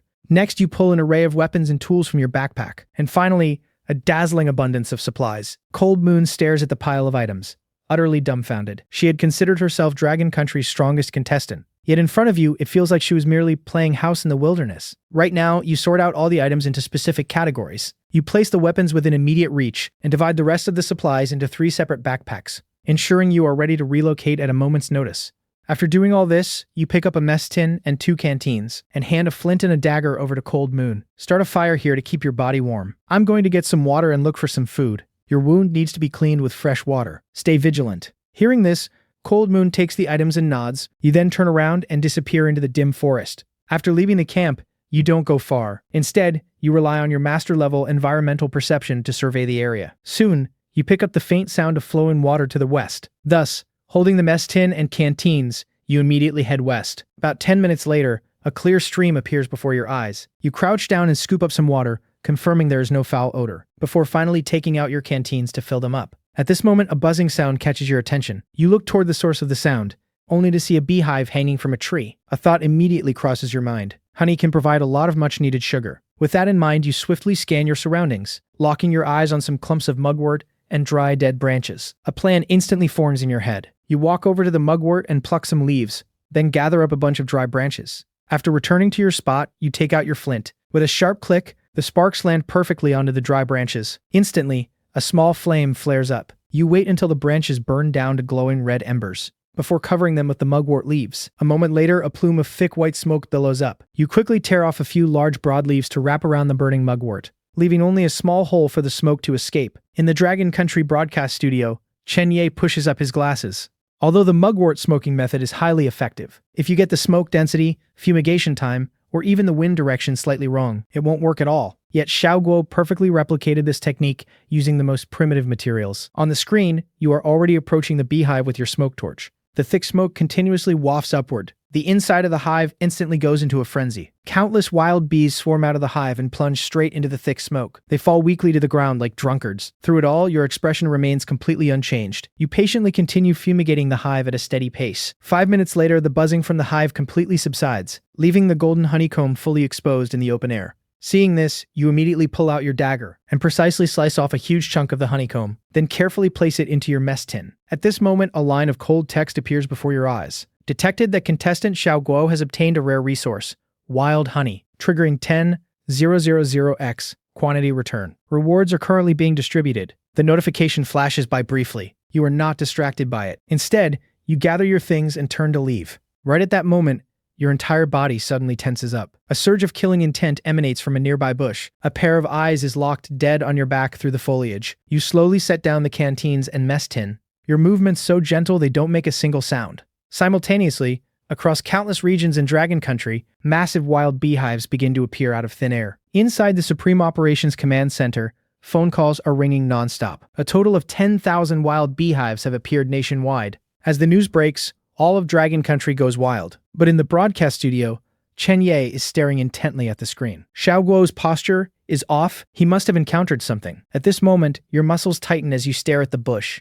An adult gray wolf darts out from the brush. It crouches low, its nose constantly twitching. Seeing this, your hand slowly reaches for the pistol at your waist. Just as your fingertips are about to brush against the grip, the gray wolf throws its head back and lets out a long howl. With that howl, your heart instantly sinks to the bottom. You know this gray wolf is calling for its pack. Realizing this, you swiftly draw your pistol. A gunshot immediately echoes through the night air. The next second, the bullet pierces straight through the gray wolf's brain. Its massive body crashes heavily onto the ground. However, it is already too late. Wolf howls are now constantly ringing out in the distance. The howls rapidly draw nearer, growing more and more clustered. You glance at the gray wolf's corpse with a pang of regret, then grit your teeth, snatching up the mess tin and canteens, before sprinting frantically back toward the camp without looking back. Right now, time is life. You must grab Cold Moon and break out before the wolf pack completely encircles you. Meanwhile, Cold Moon has already heard the gunshot and the howling. She immediately shoots up from the campfire, tightly gripping her spear in her right hand. Even though the arrow wound in her thigh is still throbbing with pain, Cold Moon still enters full combat readiness. She knows better than anyone the consequences of being hunted by a wolf pack. A look of absolute resolve flashes across her face. If we cannot escape, I absolutely will not become a burden to Xiao Guo. With that, she instantly starts stuffing the supplies into her backpack, then pulls out her dagger, standing fully prepared for battle. Just then, the sound of rapid footsteps echoes from the forest. Cold Moon instantly drops into a fighting stance. However, a moment later, your figure bursts out from the tree line. There are at least 7 wolves closing in on our position. We need to move immediately. Hearing this, Cold Moon immediately nods. The stream. We can use the running water to mask our scent and tracks. Without another word, you quickly stomp out the campfire. Then you and Cold Moon swiftly leave the camp, one behind the other. The two of you dart rapidly through the darkness. You take the lead, using a machete to hack away any thorny vines blocking your path, while Cold Moon endures her excruciating pain and follows close behind. Before long, low growls from the wolf pack resonate from all directions. The alpha wolf lets out a piercing howl, and immediately after, the entire pack charges toward you. You can feel the killing intent closing in right behind you. Fortunately, the sound of the running stream ahead is growing clearer. Under the moonlight, you can already see the shimmering reflections on the water ahead. But right at that moment, a gray wolf lunges out from your flank like a ghost, pouncing straight at Cold Moon in the back. However, Cold Moon is already prepared. She fiercely swings her machete, but ultimately, she is no match for the swift, vicious wolf. Just as its jaws are about to clamp down onto her shoulder, you suddenly spin around and fire your gun. The bullet strikes the wolf dead center in the back. It crashes to the ground, whimpering in pain, but doesn't die immediately. As a result, your position is completely exposed. Now, the wolf pack converges on you from all sides. Countless pairs of glowing green eyes light up in the forest. Seeing this, you snatch Cold Moon's arm and roar, "Jump!" With that, both of you leap into the freezing stream. The strong current immediately sweeps you downstream. On the bank, the pack of gray wolves stops in its tracks. They don't dare plunge into the water, but just stare intently at you, letting out frustrated snarls. Just as you think you've escaped the danger, led by a black alpha wolf, the pack suddenly sprints along both sides of the river. Seeing this, you curse inwardly. These beasts are trying to cut us off downstream. At the same time, Cold Moon's complexion looks terrible. She doesn't even have the strength to speak. You immediately realize something is deeply wrong. Frowning, you quickly ask, "What's wrong?" Cold Moon speaks in a hoarse whisper, her eyelids heavy and drooping. "The arrow wound, it might be infected." Your heart drops at her words. In this wilderness, an infected wound is practically a death sentence. As she struggles to stay afloat in the rapid currents, you have to wrap one arm around her to stop her from being swept away. Meanwhile, the wolf pack has split into two, sprinting furiously along both riverbanks. They are trying to cut you off further downstream. In the broadcast studio, host Chen-She's nails are digging so hard into her palms they almost pierce her skin. Chen-Ye stares grimly at the screen with an ashen face. A high fever caused by an infected wound.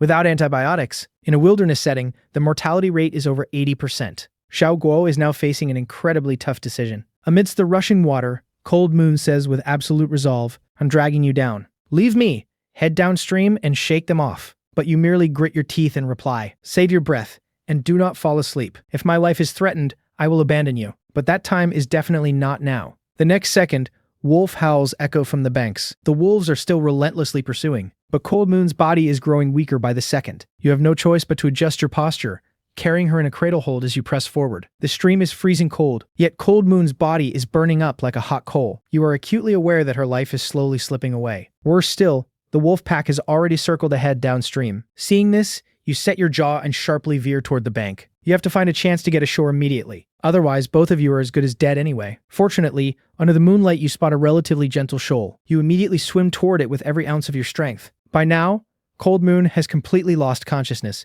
Only her faint breathing proves she is still alive. Soon, you reach the edge of the shoal. Using the last of your strength, you haul Cold Moon up onto the shore. However, before you even have a second to catch your breath, the thundering footsteps of the wolf pack echo from the distance. Hearing this, you instantly scoop up the unconscious Cold Moon, frantically searching for a hiding spot under the moonlight. Shortly after, a pitch-black cave entrance appears on the mountain wall ahead. You have no other choice, so you carry Cold Moon and rapidly dash into the cave. Fortunately, the cave is much more spacious than expected. It is a naturally formed stone cave about a dozen meters deep. However, the ground has a distinctly flattened area that has been cleared away. The cave walls also have several small, manually chiseled pits, seemingly meant for storing items. Most importantly, there is a faint scent of a campfire lingering in the air. Your heart skips a beat. Someone has clearly lived here before, but Cold Moon's injuries need to be treated immediately. With that in mind, You gently lay Cold Moon down on the ground, and then pull out the first aid kit. However, there are only some basic medical supplies inside, which are completely useless against this level of infection. To make matters worse,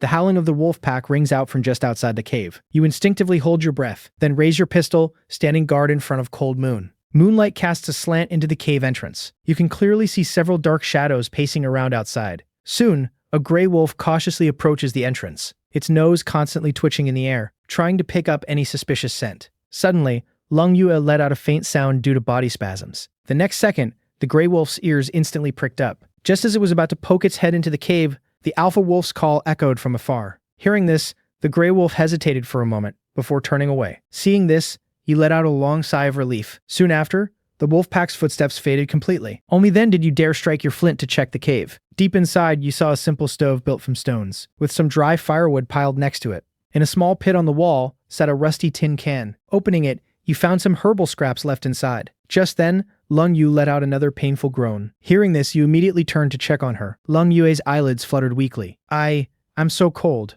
You knew this was impaired thermoregulation caused by her high fever, so you quickly grabbed the bearskin and draped it over her, then turned back to start a fire. Using the dry firewood in the cave, you quickly got a campfire going. Before long, the heat drove away the cave's damp chill. You began to treat Lung Yu's wound. The area around it was severely swollen and red, with yellow-green pus oozing out. You first gave the wound a basic wash with water, then used a wet cloth to physically cool her down. After that, you placed a pot over the fire and took out some bear meat to cook a hot stew. Your soaking clothes slowly dried in the heat. You felt a long-lost warmth envelop your body, and your tense muscles and nerves finally relaxed. While waiting for the stew to cook, you used your dagger to slice some bear meat. Then you skewered the slices and roasted them over the fire. Next, you took honey from your backpack and drizzled it on the meat. Soon, the rich smell of meat and honey filled the cave. Lung Yue lay quietly on the bearskin. Her fever had broken, and her breathing had steadied. Seeing this, a wave of relief washed over you. She finally pulled through. You sliced off a small piece of roasted meat, blew it cool, and popped it in your mouth. Rich meat juices instantly burst on your tongue.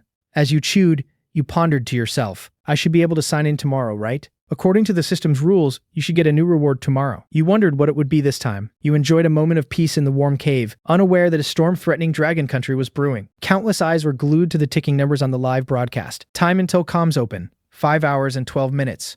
Inside Lighthouse Country's Combat Command Center, several high-ranking officials were discussing strategy. Once comms open, notify all our contestants. No matter your location, rally in the Central Mountains immediately. Kill any Dragon Country contestant on sight. Also, Japan and Korea must hate Dragon Country just as much. We can form an alliance. Meanwhile, a conference room in Dragon Country's Demon City was brightly lit. Over a dozen top officials sat around the table. The Minister of Defense spoke grimly. Once comms open, other countries might unite against us. Right now, Xiao Guo and Lung Yue are in the Central Mountains. Wang Xin found iron ore in the Eastern Plains. The other contestants are too far away to regroup quickly. The room fell into a dead silence. After a moment, the defense minister said sternly, when comms open, transmit this to all our contestants. Beware of foreign contestants, and move toward Comrade Xiao Guo to rally if possible. If attacked, show no mercy. As the first ray of morning sun pierced the cave entrance, you stood up, having stayed awake all night. Seeing Lung Yue still resting, you decided to explore outside.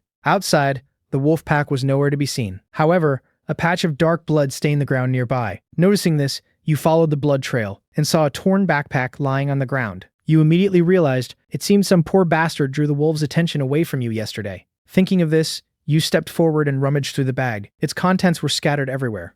A standard-issue dagger, a military compass, and a medical kit. You gladly pocketed the 3 items. Just then, your fingertips brushed against a hard edge inside the medkit, so you opened the kit completely. At the bottom lay a single pill in blister packaging. Seeing it, your pupils slightly contracted. Amoxicillin. To think this unlucky guy had something like this. You quickly tucked the pill away and returned to the cave. Inside, Lung Yue was already awake. She leaned against the wall, her face still pale, but her eyes had regained their clarity. You walked over to her. You're awake. Take this. I'll roast some meat for you in a bit. Then you handed her the antibiotic. Lung Yue was stunned when she took the capsule. This is an antibiotic. Where did you get this? Hearing this, you explained what happened outside, then began to rebuild the fire. Lung Yu naturally knew how precious antibiotics were in the wild. She looked at you deeply and asked no more questions. Then she swallowed the pill without hesitation. Suddenly, an untimely rumble came from her stomach. Lung Yu kept a straight face and calmly said, I have some jerky left in my bag. Let's take it out and eat it. It was the jerky she made from a wild rabbit she hunted earlier, which she had been saving all this time. Unexpectedly, you smiled and said, let's get you something better. With that, you pulled thick slices of bear meat from your bag, expertly skewered them on a stick, and took out a large chunk of honey to spread evenly over the meat. The next second, the aroma of meat filled the entire cave. Lung Yu was completely dumbfounded. "You actually have bear meat and honey?" Without looking back, you casually replied, "Hunted a bear on the way a few days ago, and robbed a beehive while I was at it." Just then, both of your watches vibrated slightly at the same time. A message packed with information arrived. It was Dragon Country's orders to its contestants. After reading it, Lung Yu's expression grew incredibly solemn. She clenched her fists tightly. "Looks like we're targets. Then let's see who the real prey is." You handed the roasted meat to Lung Yu, a cold glint flashing in your eyes. "Eat up and recover your strength first. We need to find a suitable place nearby to build a shelter to welcome our compatriots and our enemies." Lung Yue nodded and took the meat. Just as you were pondering your next move, the system's voice suddenly rang out. "The host has survived in the wilderness for 7 consecutive days. Sign in immediately." The next second, you stood up abruptly. "I'll go outside to check and familiarize myself with the terrain, to prepare for building the shelter." Lung Yue simply nodded and went back to eating her roast bear meat. You quickly walked out of the cave, found a hidden patch of bushes, confirmed no one was around, and turned off the broadcast. Then you immediately signed in. Sign-in successful. Congratulations to the host for obtaining a god-tier reward, master-level forging. As the voice faded, a massive flood of information rushed into your mind. From primitive stone tool crafting to bronze smelting, and the forging techniques to temper steel hundreds of times. Countless ancient artisan skills perfectly merged with modern industrial knowledge. Countless blueprints instantly surfaced in your mind. From razor-sharp tang swords to indestructible heavy armor, and even semi-automatic ballistas that fire crossbow bolts. In an era without firearms, the lethality of such things was obvious. Thinking of this, you slowly opened your eyes. "So you like forming coalitions to hunt us? Then I'll show you what a torrent of steel looks like." A moment later, you returned to the cave. Lung Yu was carefully polishing an arrow shaft with her dagger. Seeing you enter, she spoke firmly. "We must leave here immediately to build a shelter. The enemy is rallying right now. Every minute we delay increases the danger." You looked at her resolute eyes and nodded. "All right, we leave now." Without another word, you both quickly began packing. You repackaged the remaining supplies, while Lung Ye checked her gear. Soon, you stepped outside. Following the compass, you headed north. Along the way, Lung Yu observed the terrain and offered her professional advice. The shelter's location must be easy to defend and hard to attack, preferably with natural barriers and a stable water source. And it must have adequate concealment. You simply swept your gaze across the endless mountains and added, "It also needs ore. The more iron or copper ore, the better." Lun Yue looked at you deeply upon hearing this. Over this period, she had completely acknowledged your capabilities. Therefore, she completely trusted your judgment. Meanwhile, across the vast wilderness, all Dragon Country contestants were heading in the same direction. Some were covered in injuries. Others were emaciated from hunger. But everyone pressed on with unwavering determination. Non-stop bullet comments flooded Dragon Country's live broadcast room. It was the whole nation cheering them on. However, danger was also assembling. In an open river valley, a campfire blazed. 7 or 8 foreign contestants were gathered. They were heavily equipped and looked arrogant. Kane, who had escaped from your gun, stood among them. He looked into the distance and sneered.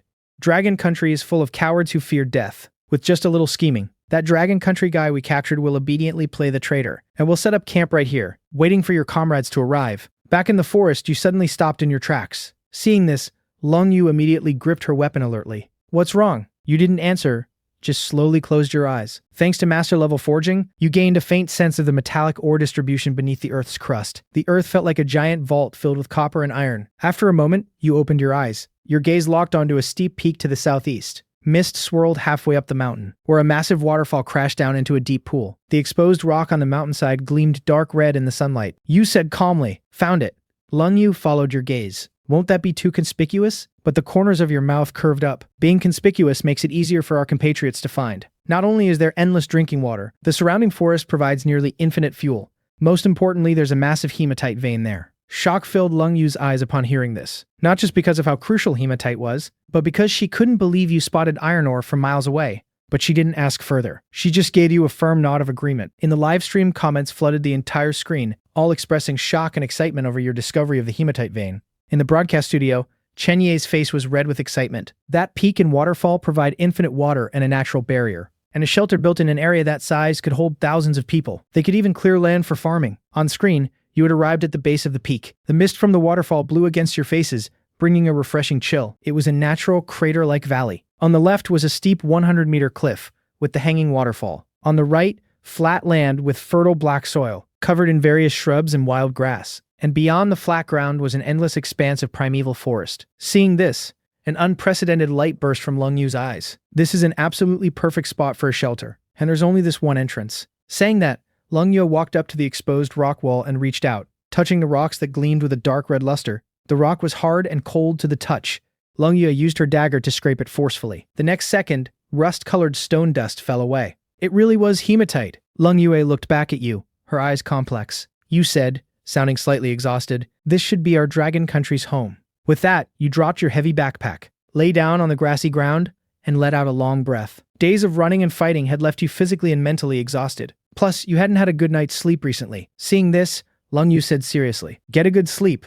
I'll keep watch." She then started gathering branches nearby. After a short nap, you joined in as well. The global broadcast room was in absolute chaos. Dragon Country viewers were ecstatic, as if they could already see a mighty shelter rising from the ground. Viewers from other countries threw insults, believing this place would be the Dragon Country contestants' graveyard. On screen, on a ridge tens of kilometers away from the valley, two figures were observing from afar with binoculars. They were the Swiss contestants Leo and Hans. Leo looked at it with sheer disbelief. "I've never seen such a massive waterfall. Should we go take a look?" Hans shook his head. "Right now, those countries are tearing at each other like mad dogs. Our strategy is self-preservation to survive to the end. Let's just wait and see. We need to find our teammates first." With that, the two silently put away their binoculars and quickly vanished into the dense forest. Inside the waterfall valley, you walked toward the deep jade-green pool under the falls. Forging and quenching required water, and everyday drinking needed it even more. So, you had to confirm the water was safe. With this in mind, you walked along the edge of the pool. The water was mostly crystal clear. There were even a few small fish darting happily through it. However,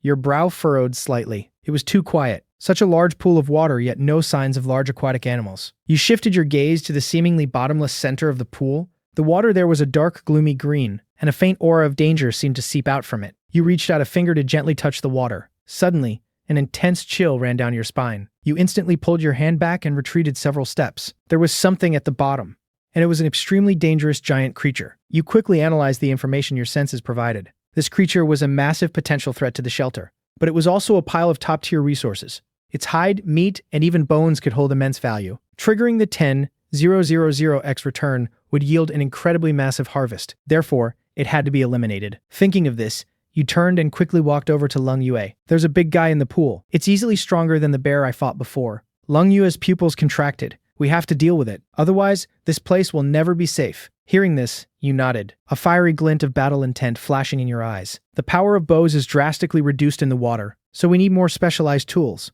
Give me half a day." With that, you picked up your trench shovel and strode toward the ore site. Lung Yu looked at your back and said nothing. She knew you could create miracles, so she silently returned to the camp to continue her work. Lung Yu needed to build a sturdy temporary base and set up early warning traps around it to ensure you had an absolutely safe environment to sleep at night. Before long, you arrived at the rock wall and swung the trench shovel. Soon, ore cracked open, revealing metallic cross-sections. The next second, the appraisal result appeared. Low impurity hematite can serve as excellent raw material for iron smelting. Seeing this, your heart leapt with joy. It was actually high-quality iron ore, but you still lacked materials to forge long harpoons. Thinking of this, you began searching near the rock wall. Soon after, you arrived at a patch of black rocks. This rock was none other than the top-tier weapon material, obsidian. You selected a piece of obsidian the size of a human head, and grabbed a hard river cobble to use as a hammer. In an instant, countless images of crafting stone tools surfaced. You held the obsidian in your left hand, and the stone hammer in your right. Every strike was incredibly precise. Your movements were full of rhythm and power, accompanied by the dull thuds of your strikes. A spearhead with deadly penetrating power was slowly being born. On the other side, Lung Yue had already laid a ring of traps around the camp, consisting of vine tripwires and wooden spike pits. Right now, she was crouching in a large tree with an excellent vantage point, building a concealed watchtower out of branches and leaves. Deep within the pool, hidden in massive shadows, a pair of cold eyes slowly opened.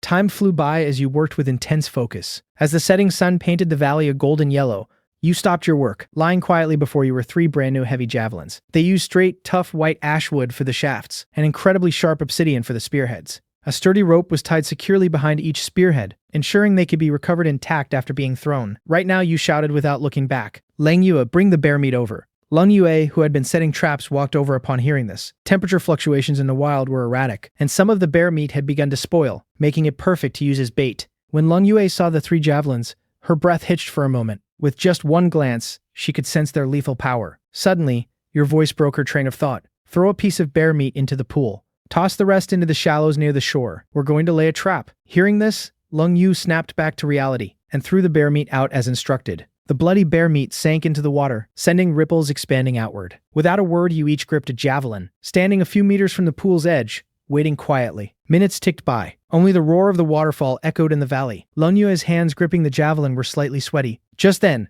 rapid ripples appeared in the center of the pool, followed by a dense cluster of bubbles rising from below. The bear meat was violently yanked and instantly vanished beneath the surface. The next second, a massive shadow surged up from the deep pool. A giant crocodile, far larger than anything you'd ever imagined, broke the surface. You and Lung Yu stared wide-eyed. The giant crocodile opened its blood-red maw, revealing rows of dense, razor-sharp teeth. Its eyes locked onto you and Lung Yue. Seeing this, you let out a low shout. Now! The muscles in your arms instantly bulged. In a flash, the javelin turned into a black lightning bolt, aiming straight for the croc's neck. However, it merely left a white scratch on the crocodile's scales before bouncing off. While you were still stunned, Lung Yu threw her javelin as well. She aimed for the relatively softer joint between its belly and front limb. Though the harpoon successfully pierced an inch deep, it was stuck fast in the tough muscle. The intense pain completely enraged the giant crocodile. It thrashed violently, yanking the rope in Lung Yue's hands. An immense force suddenly hit her. Caught off guard, Lung Ye was dragged forward and nearly fell into the water. Right then, the crocodile opened its maw and lunged at Lung Yu. Fortunately,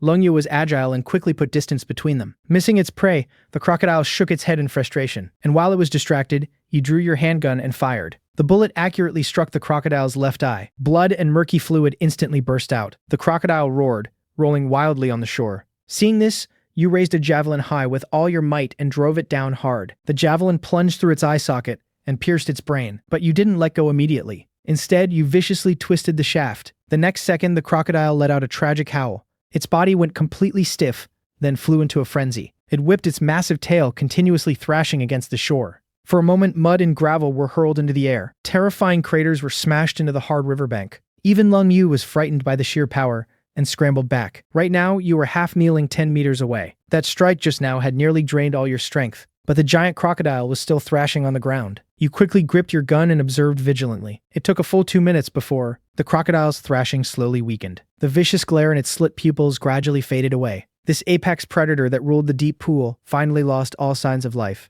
Suddenly, the system voice chimed. Global announcement. Dragon Country contestants Xiao Guo and Lung Yue successfully hunted a saltwater crocodile, triggering 10,000x quantity return. 10,000 saltwater crocodiles have been randomly deployed to Dragon Country's waters. Soon after, the Dragon Country military rapidly mobilized. Everyone knew how terrifying saltwater crocodiles were. If not handled properly, they would cause massive problems. In the valley, you and Lung Yue exchanged a smile. Your eyes were filled with the exhaustion and joy of surviving a disaster. You let out a long sigh. Lung Yu forced herself up from the ground.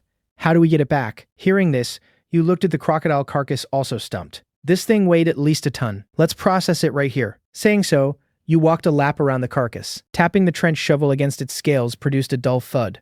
You shook your head and handed the shovel to Lung Yue. I'll go to camp and fetch the tools. This hide is great material. We can't let it go to waste. Lung Yue nodded upon hearing this. Soon, you returned. You and Lung Yu began to butcher the giant beast. The crocodile's hide was incredibly tough. Even using the machete and dagger, you could only peel it back bit by bit. Lung Yu helped from the side by pulling the flayed skin and flesh back. Under the sun, two figures worked busily beside the massive carcass. Before long, the skin was removed, and you began to process the tail. You explained as you worked. The best part of the crocodile is this crescent meat inside the tail. The meat is tender, has no gamey taste, and is comparable to top-tier steak. Listening to you, Lung Yu already started imagining the wonderful taste of eating it. After the tail came the lean meat from its 4 legs. It took the two of you nearly 2.5 hours to completely butcher the crocodile. As for the remaining skeleton and organs, they weren't wasted. You buried them on the spot to act as fertilizer, planning to plant the crop seeds you found in the airdrop box. Before long, you dragged the heavy hide and meat back to your temporary camp. You set the meat down and started a fire. Moments later, the campfire rose,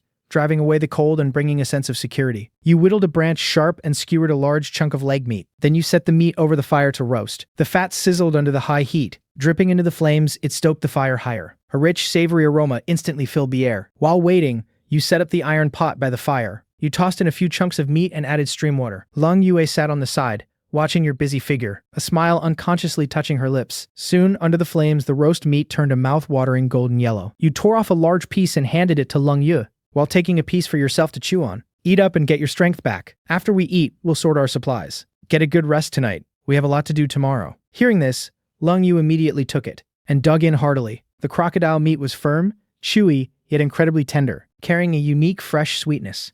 Leng Yu's eyes lit up as she praised from the bottom of her heart. This crocodile meat is absolutely delicious. Soon, the rich crocodile stew was done too. You and Leng Yu quickly shared it. As the rich broth went down, a warm feeling rose from your stomach. In an instant, it drove away your body's fatigue and chill. At this moment, in a dense forest tens of kilometers away, a muscular man was traversing with great difficulty. He was Wang Meng, an ex-marine coming to rally with you. Days of continuous travel had left him exhausted. Even his food and water were nearly depleted. Just then, a faint glimmer of firelight appeared through the trees ahead. Seeing it, Wang Meng perked up. Is it Xiao Guo and the others? Thinking of this, he lowered his profile and silently approached the firelight. However, upon getting closer, Wang Meng's heart sank to the bottom. In front of the firelight, over a dozen figures sat in a circle. It was Kane, the Japanese Miyamoto Musashi, and others. In the center, a young man was tied with his hands behind his back to a tree. The young man was covered in wounds and dying. Seeing this, Wang Meng shook his head, preparing to retreat quietly. However, Kane's voice suddenly rang out. Who's there? With that, everyone turned to look at Wang Meng's hiding spot. At that moment, Wang Meng's heart skipped a beat. In the nick of time, he pressed the tip of his tongue to the roof of his mouth. A lifelike owl hoot rang out. Hearing this, the group relaxed their guard, but Kane still furrowed his brow. Miyamoto Musashi saw this and spoke up.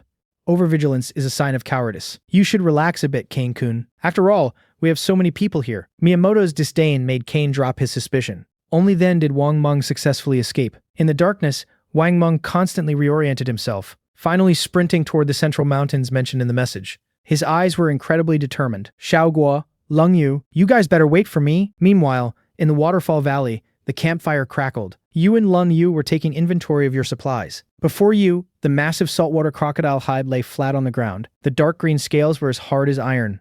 Leng Yu touched the crocodile hide, her eyes burning with intensity. If we make armor out of this, it'll easily deflect most cold weapon attacks. It could even provide some defense against small caliber crossbows. Hearing this, you nodded. There's something more important to do first. Then you solemnly brought out a small cloth bag. When you opened it, 3 packets of seeds were revealed. Seeing them, Leng Yu exclaimed in shock. You even have these? You replied with a smile. Tonight, we'll give our home a simple upgrade. Tomorrow, we plant the seeds.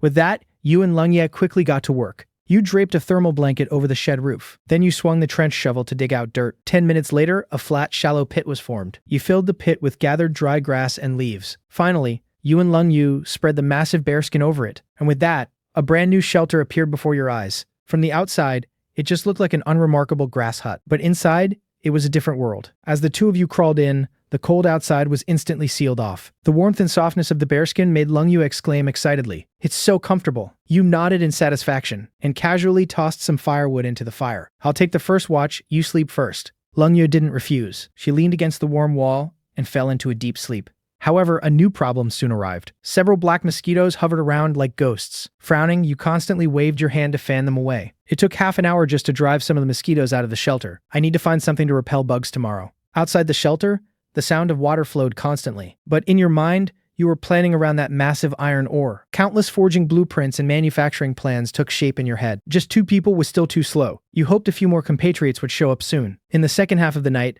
Leng Yu woke up on time to take over the watch. You leaned against the wall and quickly fell asleep. In the morning, as sunlight pierced the shelter, you slowly opened your eyes. By now, Leng Yu had reignited the fire and was boiling water in the iron pot. A few pieces of smoked crocodile meat were heating up nearby. Seeing you awake, Leng Yu handed you a bamboo tube filled with water. You're up. You took the bamboo tube and drank it down. Then you tore off a strip of crocodile meat and started eating. Today, we'll scout the surrounding area, figure out the terrain, and see what other resources we can use. Also, we need to map out all possible entry and exit routes, and set up some early warning traps. Leng Yu nodded briskly. Setting traps and perimeters was exactly her area of expertise. After breakfast, you put out the campfire. Then you grabbed your weapons and tools and began exploring the area. You followed the stream upwards. As you walked, you suddenly stopped, raised your head, and sniffed the air. There's a faint, sweet aroma in the air ahead. Leng Yu sniffed the air as well. Why can't I smell anything? You didn't explain, just smiled slightly, and led Leng Yu toward the rock wall. You pushed aside the dense ferns and rounded a massive boulder. The next second, Leng Yu was stunned by the sight. A section of the cliff face was covered in thick vines, and hanging from the vines were brown fruits. Leng Yu cried out in pleasant surprise. There are actually wild kiwis. You plucked one and gave it a squeeze. Not fully ripe yet, but we can pick some and take them back to let them ripen. Right then, the cold, mechanical voice chimed in. Dragon Country contestant Xiao Guo has discovered an edible resource, wild kiwi, triggering 10,000 X quantity return. 10,000 wild kiwi vines have been randomly deployed across Dragon Country. Immediately, the Dragon Country live broadcast room exploded. Vast patches of wild kiwi vines appeared out of nowhere in many mountainous regions across the nation. Local forestry departments and residents were overjoyed. In the valley, you and Lung Yu picked a full bag of kiwis. Then you continued exploring. Soon, you made another discovery in a wetland area by the stream. Large patches of shepherd's purse and bracken ferns swayed on the ground. Seeing this, you called Lung Yue over to harvest the wild vegetables together. A moment later, while heading back on the original path, you stopped again. A spicy and fresh fragrance drifted over. Your eyes instantly lit up. Your gaze locked onto a sun-facing slope on the other side of the valley. Let's go check over there. With that, you crossed the sparse woods to the hillside. Before you stood a patch of peculiar, waist-high plants. They had broad leaves, with clusters of trumpet-shaped pink flowers blooming at the top. You walked up to one, plucked a leaf, and smelled it. A familiar scent instantly rushed into your nose. It really is wild tobacco. Its value was beyond imagination. Dried tobacco leaves soaked in water could serve as a pure, natural insecticide. It could be used to protect crops, and after special processing, it could act as a topical anesthetic and painkiller. Of course, it could also be rolled into smokes to provide spiritual comfort. Thinking of this, you picked over a dozen high-quality tobacco leaves, unable to stop the corners of your mouth from curling up. Lung Yue looked at you and shook her head with a smile. Soon, you both returned to camp fully loaded. Lung Yue placed the kiwis in a corner to ripen. Then she washed the shepherd's purse in ferns and pool water for an extra meal. You sat to the side, stringing the tobacco leaves together with fine vines, then hung them by the fire to dry. The emerald leaves slowly curled under the heat, their color gradually deepening. A spicy and unique aroma filled the air. Even your long tense nerves found a moment of relief. Then, you shifted your gaze to the hematite layer on the rock wall. I leave lunch and guarding the camp to you. I need to build a furnace. With that, you picked up your trench shovel. A fiery light burned in your eyes. Hearing this, Lung Yu nodded forcefully. Leave it to me. As she finished speaking, you strode out to the open area. In the broadcast studio, Chen Ye said with a grave expression, "The difficulty of smelting iron is unimaginable. Just building a proper furnace is enough to stump the vast majority of people." On screen, you used the shovel to dig up yellow clay by the stream and moved it to a flat rock. Then you scooped some coarse sand from the pool's edge, mixed it with the clay at a specific ratio, and repeatedly kneaded and pounded it. A moment later, you grabbed a handful of dry yellow grass. She says he walks up and someone asks if he's Ash. He says he's taking off the command of the eastern region, chopped it up with your knife, and kneaded it evenly into the clay. Then you immersed yourself completely in the crafting process. You began stacking the mixed clay lump by lump. Relying on the blueprints in your mind, you compacted and shaped the mud. Slowly, a hollow cylindrical structure took shape before your eyes. You precisely controlled the furnace wall's thickness to about 10 centimeters, with an inner diameter of about 30 centimeters. This ensured both enough space inside and the sturdiness of the walls. Meanwhile, Lun Yu had finished setting early warning traps around the camp. She took her bow and silently slipped into the dense forest deep in the valley. She planned to hunt, both to keep her combat edge sharp and to stockpile more food. Light and shadow dappled the forest. Lun Yu moved through the trees like a ghost. Suddenly, she stopped dead in her tracks. A sika deer appeared in a clearing ahead. It was grazing with its head down, completely unaware of the danger. Seeing this, Lung Yu slowly raised her longbow. The feathered arrow shot toward the deer like a deadly streak of light. It accurately pierced its skull. The sika deer crashed to the ground, twitching violently, and in moments, it lay still. By the stream, you used a stick to poke a ventilation hole into the bottom side of the furnace. With that, the earthen furnace was complete. You looked at your masterpiece, your face full of smiles. This would be the first cornerstone of your industrial revolution. Elsewhere, a waterfall roared down from a cliff like a dragon. Dragon Country celebrity Lin Yihan was leaning against an ancient tree, panting heavily. Her lips were cracked, peeling in layers. Even the clothes on her back were torn to shreds. Right now, Lin Yihan looked at the waterfall with joy. Is this where Xiaoguo and the others are? But she didn't dare approach the waterfall rashly, because anything could happen in this wilderness. Whether it was an ambush by foreign contestants or a ferocious wild beast, either could get her killed. In the valley, Lung Yue slowly walked out of the forest, dragging the deer. When you saw her, admiration filled your heart. To hunt a deer this size all by herself, she truly lived up to her special ops captain title. Lung Yue dragged the deer downstream near the pool to butcher it. You walked up and said, "Beautifully done. Save the deer hide, it has great uses." Lung Yu nodded, a hint of softness appearing on her face. Then, she took out her dagger and started skinning the deer. Her movements were clean, precise, and without hesitation. Meanwhile, you shouldered the trench shovel and a sack and walked to the hematite layer. The tip of the shovel struck the ore vein. A large chunk of dark red rock tumbled down. The next second, the cold mechanical voice chimed. Dragon Country contestant Xiao Gua has discovered a strategic resource, hematite, triggering 10,000x return. 10,000 massive hematite veins have been deployed to Dragon Country's northwest region. Dragon Country's official live broadcast room fell into dead silence for several seconds. Then, bullet comments erupted like a volcano. Inside Dragon Country's Supreme Command Center, The atmosphere was heavy. Tears shimmered in the old general's eyes. Heaven blesses our dragon country. Even Lighthouse Country's top officials lowered their posture, trying to trade for iron ore. Countless global meetings were convened. They had to panic, because these hematite veins were enough to leapfrog Dragon Country's industry. In the Wilderness Valley, you picked up a piece of hematite, weighing it in your hand. Then you quickly returned to camp. You pointed at a pile of hardwood and said to Lung Yue, help me make charcoal. Pile up the hardwood and coat it in wet mud. Leave a few air holes, light it, and let it smolder. Hearing this, Lung Yue immediately put down what she was doing and began building the earthen charcoal kiln. You poured the hematite onto a flat stone slab. Using a hard rock as a hammer, you struck it forcefully. Soon, the hematite was broken into fist-sized pieces. Next, you took out some yellow clay and molded several arrowhead molds by hand. You placed the molds by the fire to bake and harden. The sky grew dark. Wisps of smoke drifted from the charcoal kiln. Leng Yu hung the processed deer meat on a wooden rack to smoke. You looked at the earthen furnace light flashing in your eyes. Tomorrow, the first fires of industry would burn right there in the wilderness. Meanwhile, not far away, Lin Yihan was curled up at the roots of a large tree. When she saw the firelight, her heart leapt to her throat. Were they enemies or compatriots? She didn't dare approach. She could only stare quietly at the fire. But the freezing chill from her body terrified her. The instinct to survive overrode everything. Using her last ounce of strength, Lin Yihan stood up and walked step by step toward the fire. In the valley camp, the campfire blazed fiercely. A massive leg of deer meat sizzled over the flames. Above the fire stood a simple triangular smoking rack, draped with sliced strips of deer meat. The rich aroma of meat mixed with salt permeated the air. You tore off a piece of crispy on the outside, tender on the inside deer meat and put it in your mouth. Then you picked up some boiled ferns from the iron pot and ate them. The deer meat was firm and juicy, and the ferns were crisp and refreshing. You couldn't help but let out a sigh of deep satisfaction. So comfortable. Lung Yue was also eating heartily beside you. Suddenly, she snapped her head up and looked toward the perimeter. Someone's there. Hearing this,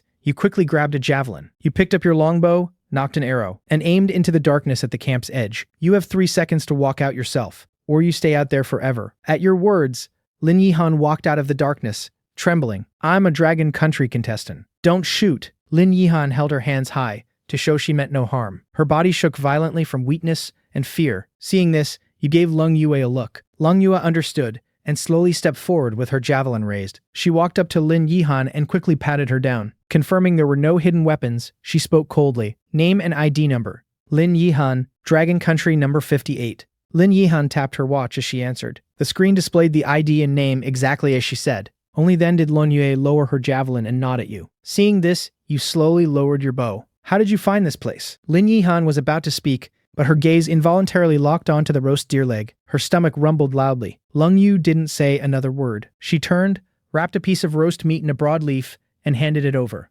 Eat first. Hearing this, Lin Yihan's tears broke free. She took the roast meat with trembling hands and wolfed it down, completely disregarding her image. He looked at Lin Yihan and shook your head. With more people coming, resource consumption would increase. You had to increase your strength ASAP and build powerful weapons and a safer shelter. Tomorrow was the system sign-in day. What would you get this time? At this moment, in Dragon Country's Supreme Command Center, a combat staff officer rushed into the conference room, face pale. Contestant Zhang Pengfei has been captive for 12 hours. At this rate, he will eventually turn traitor. But the next comms window isn't for 4 days. The old general's voice turned hoarse upon hearing this. We can only hope they don't find Xiaoguo in these 4 days. In the valley, the campfire crackled. Lin Yihan had eaten 3 large pieces of deer steak. Her stomach finally sent signals of fullness she hadn't felt in ages. She said in a hoarse voice, "Thank you." Lung Yu didn't reply, only silently added dry pine wood to the fire. You spoke calmly. Tell us your situation. Hearing this, Lin Yihan's body instinctively tensed. Then she began recounting her experiences. She vividly described how she survived, occasionally showing the scars on her body. You and Lung Yu listened quietly. Then, Lin Yihan's voice dropped, and a hint of lingering fear appeared in her eyes. I ran into several groups of foreigners. 3 of them moved swiftly like soldiers. Most importantly, I saw one of them with a gun on his waist. Hearing this, Lung Yu's pupils contracted sharply. Did you get a clear look at the gun? Your brows also furrowed tightly. Lin Yihan tried hard to recall. It was black, felt a bit longer than a normal handgun, and it seemed to have something like wood on the front. Also, they had Asian faces, but they weren't speaking Lighthouse Country, Japanese, or Korean. Hearing this, you and Lung Yu exchanged incredibly solemn looks. This intel was extremely crucial. You had thought the biggest threat was the Lighthouse-Japan alliance. But now it seemed the real hunters were still observing in the dark. The atmosphere in the valley became somewhat heavy. After a moment, you broke the silence. All right, rest up. I'll take the first watch tonight. Lung Yu takes the second. Your body is weak, so you rest for now. But starting tomorrow, you'll take the watch from 4 a.m. to 6 a.m. Lin Yihan straightened her back and said crisply, I won't hold you back. With that, you stopped paying attention to them and took out the crocodile hide to study it closely. Leng Yue handed Lin Yihan a thermal blanket. Xiaoguo is watching the first half of the night, don't worry. Lin Yihan nodded heavily. She hugged the blanket and walked toward the shelter. The moment she crawled inside, she froze. The chilling wind outside was instantly cut off. A dry, warm aura hit her face, carrying the faint smell of smoke and the fresh scent of dry grass. Lin Yihan stared at everything before her, shock written on her face. Then her nose tingled, and tears welled up again. But this time it was because of a long-lost sense of security. She curled up in a corner of the bearskin and wrapped the thermal blanket tightly around herself, feeling the dual warmth coming from the ground and the air. Then she fell into her most peaceful sleep since arriving in the wild. The night deepened. You leaned against a tree trunk with your eyes closed, constantly pondering the intel Lin Yihan provided. Later, Leng Yue took over the watch. You were able to get a few hours of deep sleep. In the morning, before the thin mist cleared, you put out the charcoal fire and took down all the deer meat strips. By now, the deer meat was completely dehydrated, turning into dark red jerky. You took a strip and bit down on it. However, you only left a shallow set of teeth marks on the jerky.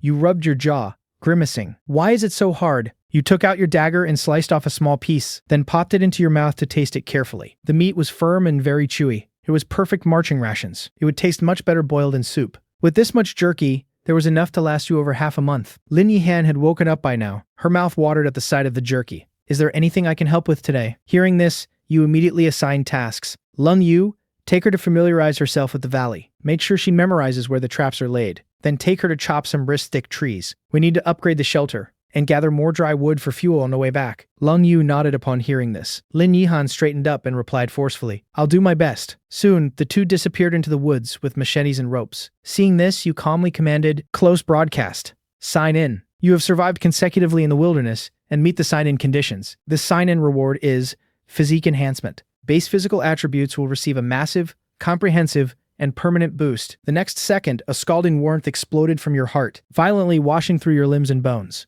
You could clearly feel every inch of your bones emitting fine popping sounds. Your muscle fibers became incredibly tough and thick at an astonishing rate. You subconsciously clenched your fists. An unprecedented feeling of immense power surged through your body. So this is what power feels like. With that, you walked over to your planned work area. Your earlier plan had been stalled by a 200-pound bluestone blocking the way. Now, you took a deep breath and bent down. You gripped the edges of the stone and engaged your lower back. However, the expected heaviness never came. You lifted the bluestone with seemingly no effort. Throughout the entire process, your breathing remained steady, and your heart rate didn't even spike. After moving the boulder, you stared blankly at your hands. This leap in physique filled you with bursting confidence for the upcoming plans. You turned your gaze toward the crude earthen furnace. The Industrial Revolution was now truly beginning. With that, you immediately got to work, starting to build a bellows to force air into the furnace. The crafting method for a hide bellows instantly appeared in your mind. You took your dagger and precisely cut the deer hide into specific shapes, using a bone needle to punch fine, dense holes along the edges. Next, you found a few sturdy, straight branches, carved them into a frame, and used vines to stretch the hide tightly over it. You used a section of hollow bamboo as the air outlet, and sealed the joints with clay to create a perfect airtight seal. About an hour later, a rough but durable one-way air bellows was completed. You aimed the bellows outlet at the furnace's air intake, and layered charcoal and crushed hematite into the furnace. Then, you began pumping the bellows rhythmically. Powerful gusts of air were forced into the hearth. The charcoal inside instantly glowed a dull red, and under the forced combustion, transitioned to a blinding bright white. The blast furnace let out a low roar. The temperature inside climbed at a terrifying speed. As you maintained the pumping rhythm, you observed the changes in the ore. You saw the dark red ore begin to soften into form under the extreme heat, and a layer of molten iron slowly formed on its surface. Seeing this, your heart leapt with joy. You immediately grabbed a wooden pole and poked open the tap hole at the bottom. Instantly, molten iron slowly flowed out along the drainage channel, and thus the wilderness's first batch of man-made metal was born.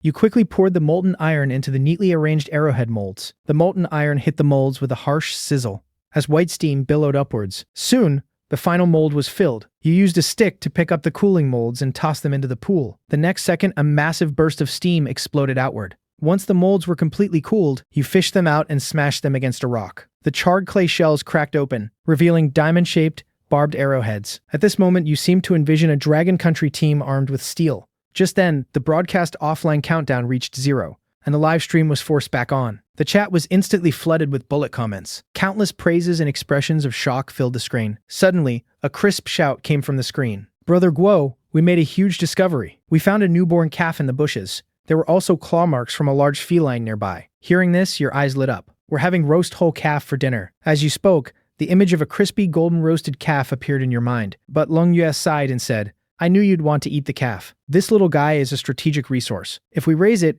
we'll have a steady supply of milk. If we tame it, we'll have a strong beast of burden." Hearing this, you froze. You're right. While you were zoning out, Lung Yu noticed dozens of metal chunks on the ground. She crouched down, picked one up, and examined it. "These are iron arrowheads. You actually smelted iron?" Lin Yihan also came over upon hearing this. "Brother Guo, were you a blacksmith before this?" Hearing this, you put your hands on your hips and laughed heartily. "Just have some basic knowledge, that's all." Before you finished, Lung Yu caught a glimpse of the moved bluestone.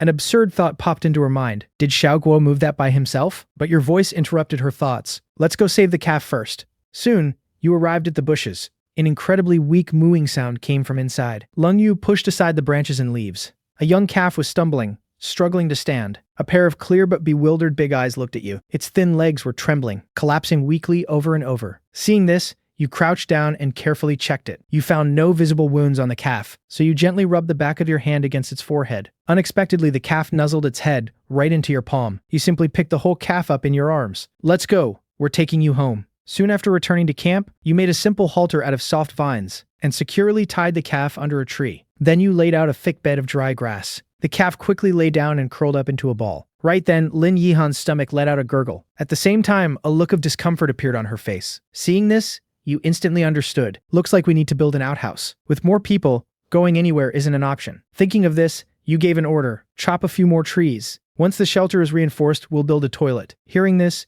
joy immediately showed on Lin Yihan's face. Lung Yue nodded silently. Soon, Lung Yue and Lin Yihan headed back into the woods. You shouldered the trench shovel and went to a downwind spot 50 meters from camp. You picked a spot and marked out an area with your foot. Then you swung the shovel and began digging a pit. After the physique enhancement, doing manual labor was as easy as drinking water for you. It didn't take long for a 2-meter deep pit to take shape. Your mind constantly pondered how to optimize the outhouse's structure. Meanwhile, in a dense forest below the waterfall valley, Wang Meng sat on the ground, his face covered in scratches. Half an hour ago, he had just picked a pouch full of wild fruit and was about to find a place to rest. Unexpectedly, a few monkeys appeared and snatched all his fruit. Seeing this, Wang Meng chased after the monkey pack immediately. After a scuffle, he only managed to snatch back a small handful of fruit, and his face was scratched up by the monkeys. Right now, Wang Meng looked up at the sky, got up, and continued walking toward the sound of the waterfall. Before long, Wang Meng suddenly stopped. A string of human footprints appeared on the ground ahead. Seeing this, Wang Meng quickly calmed down, then stealthily followed the tracks. In his line of sight,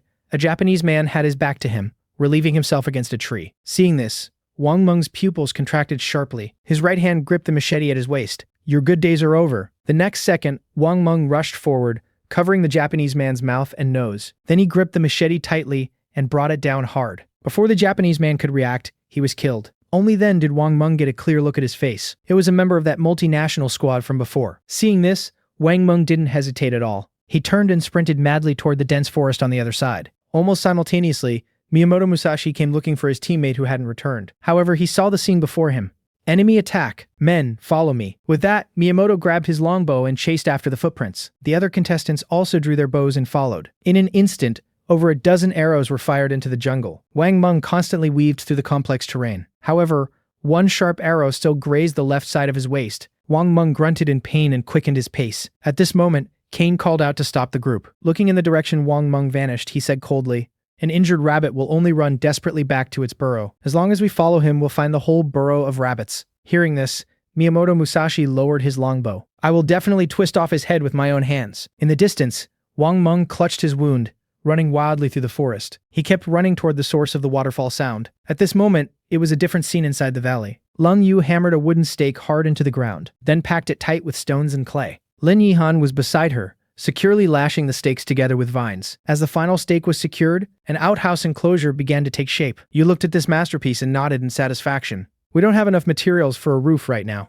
Tomorrow, I'll go with you to chop more wood." Soon, night fell, and the campfire was lit once again. Lung Yu placed roast deer meat on the stone slab. Beside it, the clay pot bubbled with hot wild vegetable soup. Lin Yihan returned carrying a large bundle of green grass. She held the grass out to the calf's mouth. Seeing it, the calf immediately leaned in affectionately. A moment later, the three of you sat around the campfire. Lang Yue silently handed out the food. Meanwhile, you toyed with a piece of briarwood in your hands. Under Lung Yu and Lin Yihan's curious gazes, you drew your dagger and began carving the wood. 10 minutes later, a rustic tobacco pipe was finished. A hint of joy appeared on your face. You quickly got up and went into the shelter. Before long, you came out holding the carefully processed tobacco. Then you packed the tobacco into the pipe bowl and pressed it down. You pulled a burning twig from the fire and brought it to the pipe. The tobacco ignited instantly, emitting a wisp of blue smoke. You brought the pipe to your mouth and took a deep drag. So satisfying. Seeing you act like an old grandpa, Lin Yihan couldn't help but laugh out loud. Lun Yue also shook her head helplessly. For a moment, the camp was filled with a cheerful atmosphere. However, a dull thud of rocks colliding suddenly came from outside the camp. It was the early warning trap set at the entrance. Hearing this, you instantly furrowed your brow. You immediately grabbed your hunting bow and stood up. Long Yue drew her machete and stepped protectively in front of Lin Yihan. You gave Long Yue a look. She understood instantly. You both walked toward the triggered trap, one in front, one behind. Not far away, a dark silhouette was leaning against a tree, panting heavily. It was Wang Meng. When he clearly saw the Dragon Country flag patch on your arm, wild joy instantly flooded his pale face. "Save me! I'm Wang Meng from Dragon Country." At his words, you quickly stepped forward to confirm his identity. Then you and Lung Yu supported him and brought him back. "Yihan, go grab the first aid kit." Hearing this, Lin Yihan immediately ran back to the shelter. A moment later, Lung Yue set Wang Meng down by the campfire, then took the first aid kit and opened it. Lung Yu drew her dagger and cut away the torn cloth around his wound. A 4-centimeter gash was exposed to the air. Expressionless, Lung Yu poured antiseptic over the wound. The next second, Wang Meng's body twitched violently, but you quickly pinned him down tight. After the wound was cleaned, Lung Yu took out fresh bandages to wrap it. The whole process was professional and swift. After all this was done, you all breathed a sigh of relief. Lin Yihan handed roast deer meat and hot soup to Wang Meng. Seeing it, Wang Meng grabbed the meat and stuffed it into his mouth. A moment later, Wang Meng caught his breath. Leaning against a wooden stump, he recounted his recent encounters. When mentioning the multinational squad, his face was filled with anger. "Even though I covered my blood trail, they will definitely track me here. We need to prepare early." Hearing this, you nodded with a heavy expression. An attack from so many people was no joke. "But whatever comes, we'll deal with it. Bring troops, the general will stop them. Bring water, the earth will block it." Thinking of this, you silently picked up your pipe, packed it with fresh tobacco, and lit it with an ember. You unhurriedly took a drag and slowly exhaled a white smoke ring. Wang Meng caught a glimpse of this, and his eyes instantly shone. "Are you smoking a pipe?" You nodded. Seeing this, Wang Meng shot up straight, completely ignoring the sharp pain from his wound. "Bro, let me get a drag of that. I killed a Jap. That counts as merit, right?" You looked at him, not knowing whether to laugh or cry. You quickly packed new tobacco, pressed it tight, and handed it over along with a still glowing ember. Wang Meng took the pipe as if it were a rare treasure, and impatiently took a huge drag. Instantly, the harsh smoke shot straight to his head, making him cough until tears and snot covered his face. The three of you laughed out loud at his miserable state. At that moment, Wang Meng felt as if his wound no longer hurt. Leaning against the stump, his expression turned serious. "Brother Zhao Guo, we need to talk business. If we get besieged without stable food and water, we'll eventually be dragged down by the allied squad. We need to find a way to take the initiative and strike." Hearing this, you calmly replied, "You and I are thinking the same thing. We must first completely eliminate the group chasing you. Only then will we gain a brief, safe period to build up. Before that, focus on recovering from your injuries. Leng Yu and I will take the watches tonight." With that, Wang Meng nodded heavily. With you and Leng Yu taking turns on watch, the night passed safely. The next day, just as dawn broke, over 10 kilometers from the valley, a figure stumbled to the stream and greedily drank water. He was Zhao Ziqian, an ordinary office worker contestant from Dragon Country. Prolonged starvation made him dizzy and unable to stand properly. Just as Zhao Zuchan was drinking, rustling sounds came from the nearby brush. Then a tall figure stepped out. On his arm was the Dragon Country insignia. Seeing this, Zhao Ziqian nearly burst into tears. A compatriot. Seeing Zhao Ziqian was from Dragon Country, the figure laughed heartily. "Brother, you're from Dragon Country too. I'm Zhang Pengfei. Are you alone?" Zhang Pengfei asked with warm concern, and even shared a piece of his jerky with Zhao Ziqian. Taking the jerky, Zhao Ziqian wept with gratitude. "I got here all by myself." With that, he shoved the jerky into his mouth. Meanwhile, in the dense forest 10 meters from the stream, Kane held a wooden bow, locking on to Zhang Pengfei's back. They had long threatened Zhang Pengfei with death to make him betray his country. Right now, a twisted sense of pleasure rose in Zhang Pengfei's heart. Finally, another poor bastard is here to share the suffering. "Brother, you're from Dragon Country too. I'm Zhang Pengfei. Are you alone?" Zhang Pengfei asked with warm concern, and even shared a piece of his jerky with Zhao Ziqian. Taking the jerky, Zhao Ziqian wept with gratitude. "I got here all by myself." With that, he shoved the jerky into his mouth. Meanwhile, in the dense forest 10 meters from the stream, Kane held a wooden bow, locking onto Zhang Pengfei's back. They had long threatened Zhang Pengfei with death to make him betray his country. Right now, a twisted sense of pleasure rose in Zhang Pengfei's heart. Finally, another poor bastard is here to share the suffering. On the other side, inside the waterfall valley, Wang Meng was woken up by the calf's mooing. He sat up, rubbing his eyes and sighed. This giant bearskin mattress is so damn comfortable. Nearby, Lin Yihan was giving water to the calf. When Wang Meng saw it, his eyes instantly lit up. He trotted over in a few steps, rubbing his hands. This beast looks pretty meaty. Is this extra grub for tonight? Hearing this, Lin Yihan quickly shielded the calf with her body. You can't eat the calf. It's going to help us plow fields and pull things later on. Wang Meng laughed awkwardly. Oh, so that's how it is. After a simple breakfast, you brought out 4 bows and laid them down. Then you untied a heavy hide sack. The next second, 70 or 80 iron arrowheads rolled out onto the ground. Wang Meng froze on the spot the moment he saw them. He crouched down, picked up an arrowhead, and weighed it in his hand. You actually managed to smelt iron in the wild? Give me 1 day, and I can mount all these arrowheads onto shafts. Hearing this, you looked at Leng Yu and Lin Yihan. You two assist him. Sort out the bird feathers we've collected and turn them into fletchings.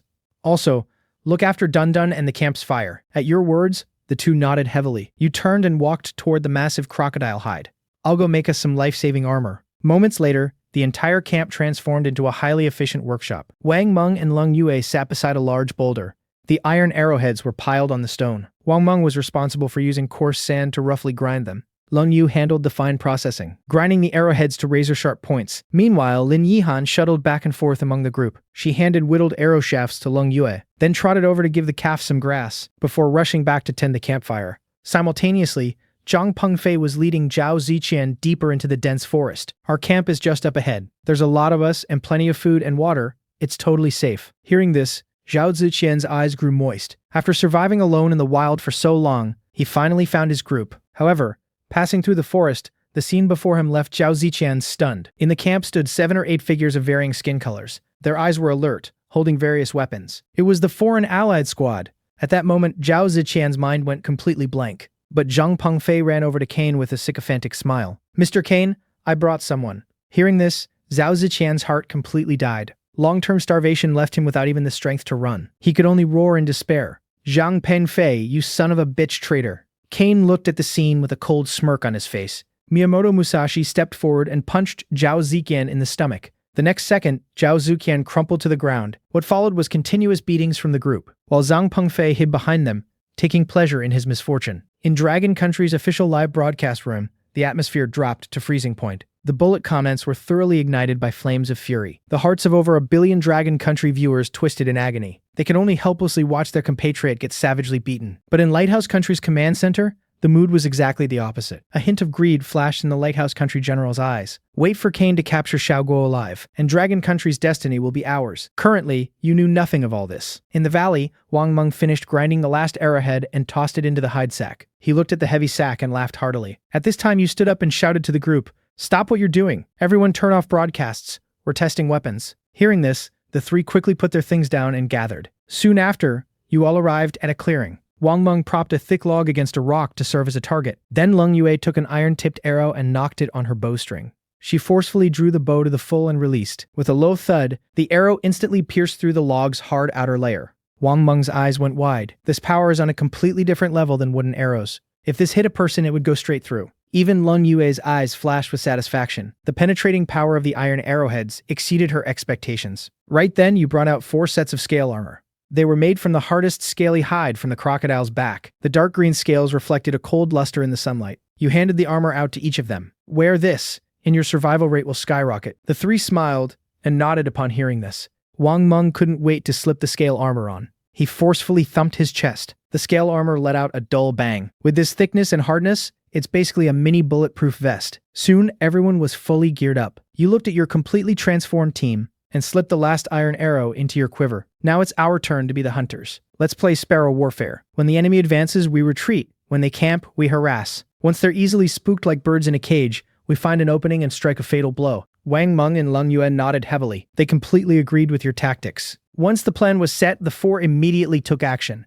Lin Yihan led the calf back to the shelter and blocked the cave entrance with rocks, leaving only a gap for ventilation. Leng Yu extinguished all the campfires while gathering their weapons and food. Once everything was ready, the 4-person squad slipped into the dense forest like ghosts. You walked at the very front, your eyes scanning the surroundings like a radar. Master-level environmental perception was fully unleashed. At this time, Wang Meng crouched down and picked up a trampled plant. Looking at the tracks, they left no more than 3 hours ago. Hearing this, you continued tracking forward for over a dozen meters. Unexpectedly, the tracks disappeared in front of a rocky beach. Lung Yue and Wang Meng checked and shook their heads helplessly, preparing to spread out and search again. However, you stood completely still. In an instant, the entire world presented a different picture in your mind. A faint air current was blowing from the southeast. You raised your hand and pointed southeast. Over there, about 2 kilometers away. Hearing this, Wang Meng looked surprised. But seeing Lung Yue's calm expression, he didn't ask further. Let's find a place to wait for dark then. As his voice fell, you nodded, leading the three towards the southeast. You found a hidden depression, eating dried meat and drinking fresh water. The sky gradually darkened. You crept silently into the depths of the dense forest. Not long after, a faint firelight appeared ahead. Wang Mang narrowed his eyes and whispered, "There isn't even a hidden sentry around the camp. These bastards are too arrogant." Just as he was about to suggest a sneak attack, you pinned him in place the next second. You raised your hand and pointed at the large trees on both sides of the camp. Wang Mang and Lung Yu looked over, and their pupils instantly shrank. 2 blurred figures were lurking in the shadows of the tree canopy. Seeing this, a layer of cold sweat seeped from Wang Meng's back. You turned your head and whispered to the three, "There are professionals in this team. Even if the sentries are killed by arrows, the sound of them falling would be enough to wake everyone in the camp. We'll shoot these 2 sentries and run, and come back in 2 hours." With that, you and Lung Ye slowly raised your longbows. However, a sudden commotion came from the camp.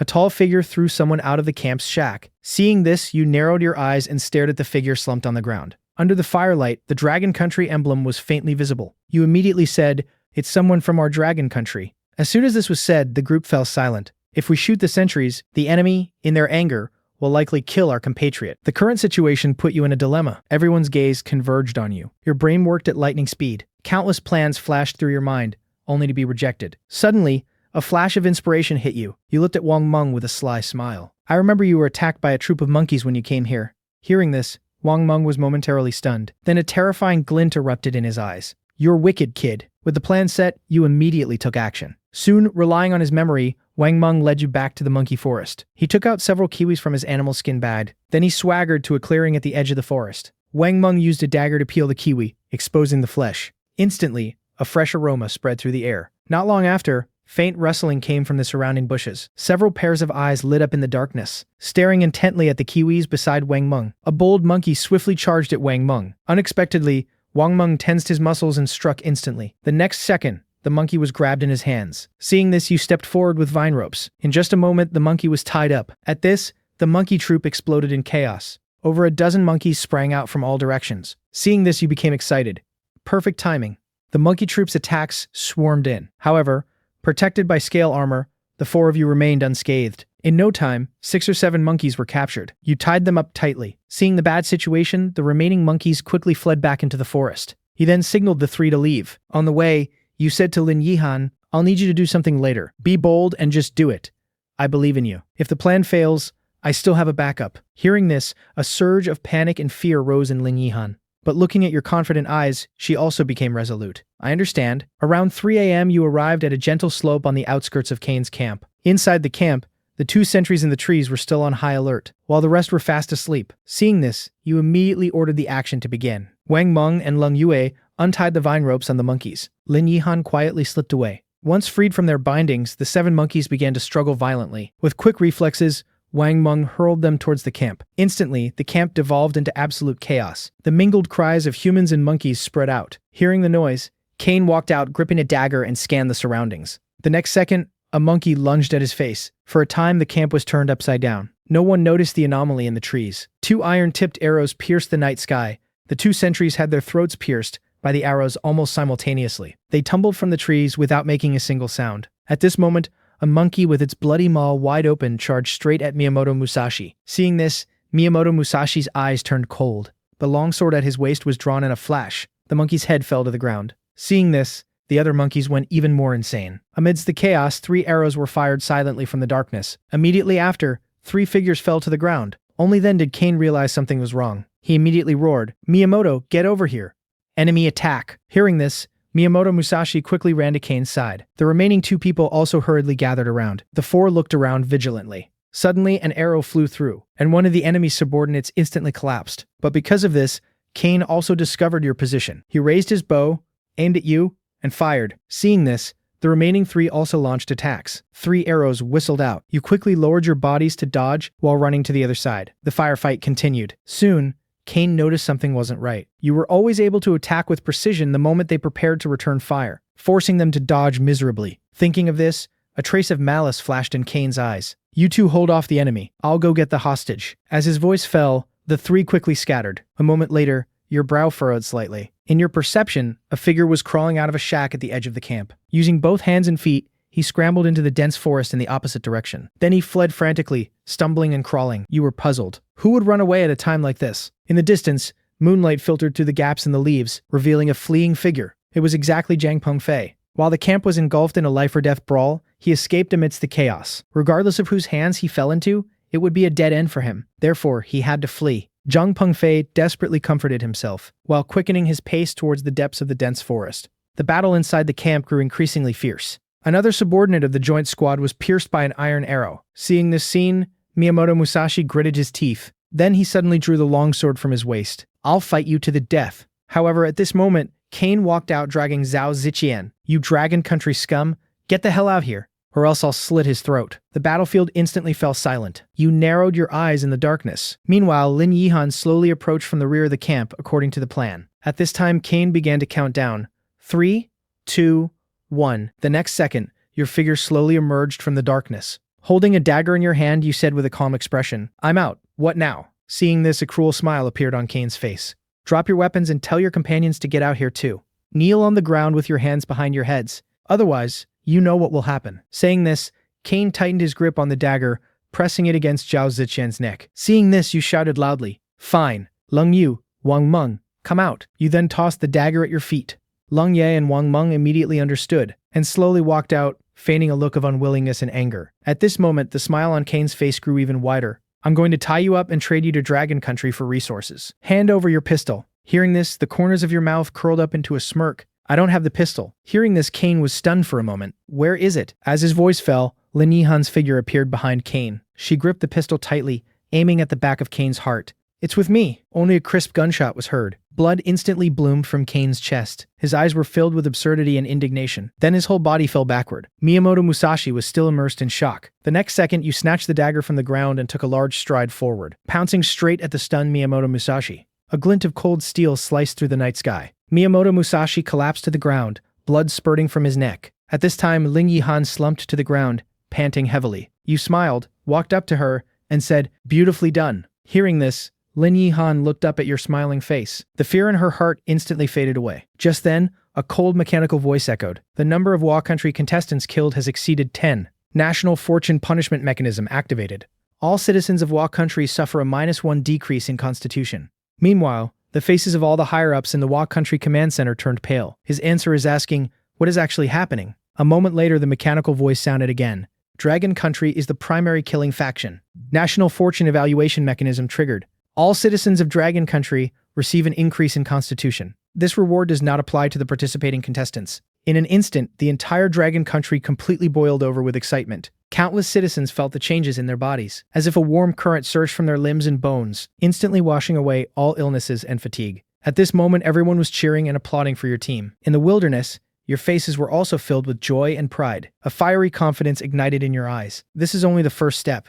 Quickly rescue him, then clear the battlefield and check the loot. We still have a lot to do. As your voice fell, the four of you quickly got to work. Wang Meng gathered all the weapons and supplies in the center of the camp. You expressionlessly stripped the clothes off the corpses. Meanwhile, Leng Yu ran to Zhao Ziqian's side to check his injuries. She found that he only had some external wounds and was not in mortal danger. So Leng Yu took out a canteen from her backpack and gave Zhao Ziqian a drink. A moment later, Zhao Ziqian woke up. Seeing Leng Yu treating his wounds, tears instantly burst from his eyes. "Thank you all. Did you catch the traitor Jiang Pengfei who tricked me into coming here?" After saying that, he fell into a deep sleep again. Leng Yu paused slightly. She quickly came to your side and said, "His life isn't in danger, he's just very weak. Also, he said that Dragon Country contestant Jiang Pengfei has betrayed us." Hearing this, the movements of your hands stopped. "So the person who ran away just now was him. We must pull out this thorn as soon as possible. But we have a wounded person with us now. Recklessly pursuing him is too dangerous. Let's rest and regroup for a while before making a plan." Leng Yu nodded upon hearing this.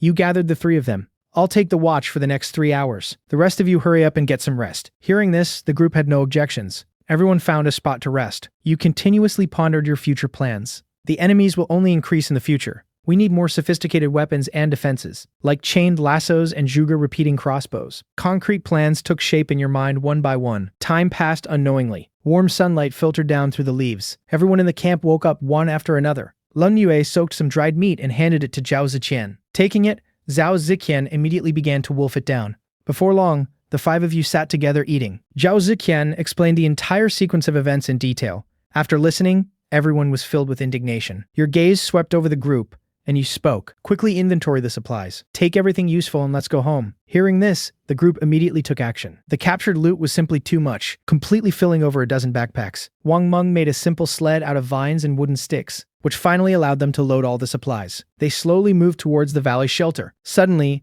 the live stream watch vibrated. A message from the command center popped up, calling on all Dragon Country contestants to execute the traitor Zheng Pengfei. Additionally, based on long-term observation and data analysis, we hereby announce a rule regarding resource returns. For fixed resource points, contestants must continuously utilize the resource for a week, in order to have a high probability of triggering the 10,000-fold return. Finally, announcing the information on the previously seen armed Asian face, the contestant has been confirmed to belong to Cambodia. His weapon is a short-barreled shotgun. Looking at the message, you felt a mix of joy and worry. The stream beside the valley will hit exactly 7 days of continuous use tomorrow, but the Cambodian contestants' firearm firepower is far higher than ours. However, at least we know the key information. Thinking of this, you said, we'll cross that bridge when we come to it. His bullets will run out sooner or later, but we can use resources to acquire an endless supply of weapons. As soon as this was said, the gloom over the team was swept away. Just then, a fragrant scent wafted out. Your eyes lit up, pointing at the monkey forest. There's good stuff over there. Everyone, follow me. Hearing this,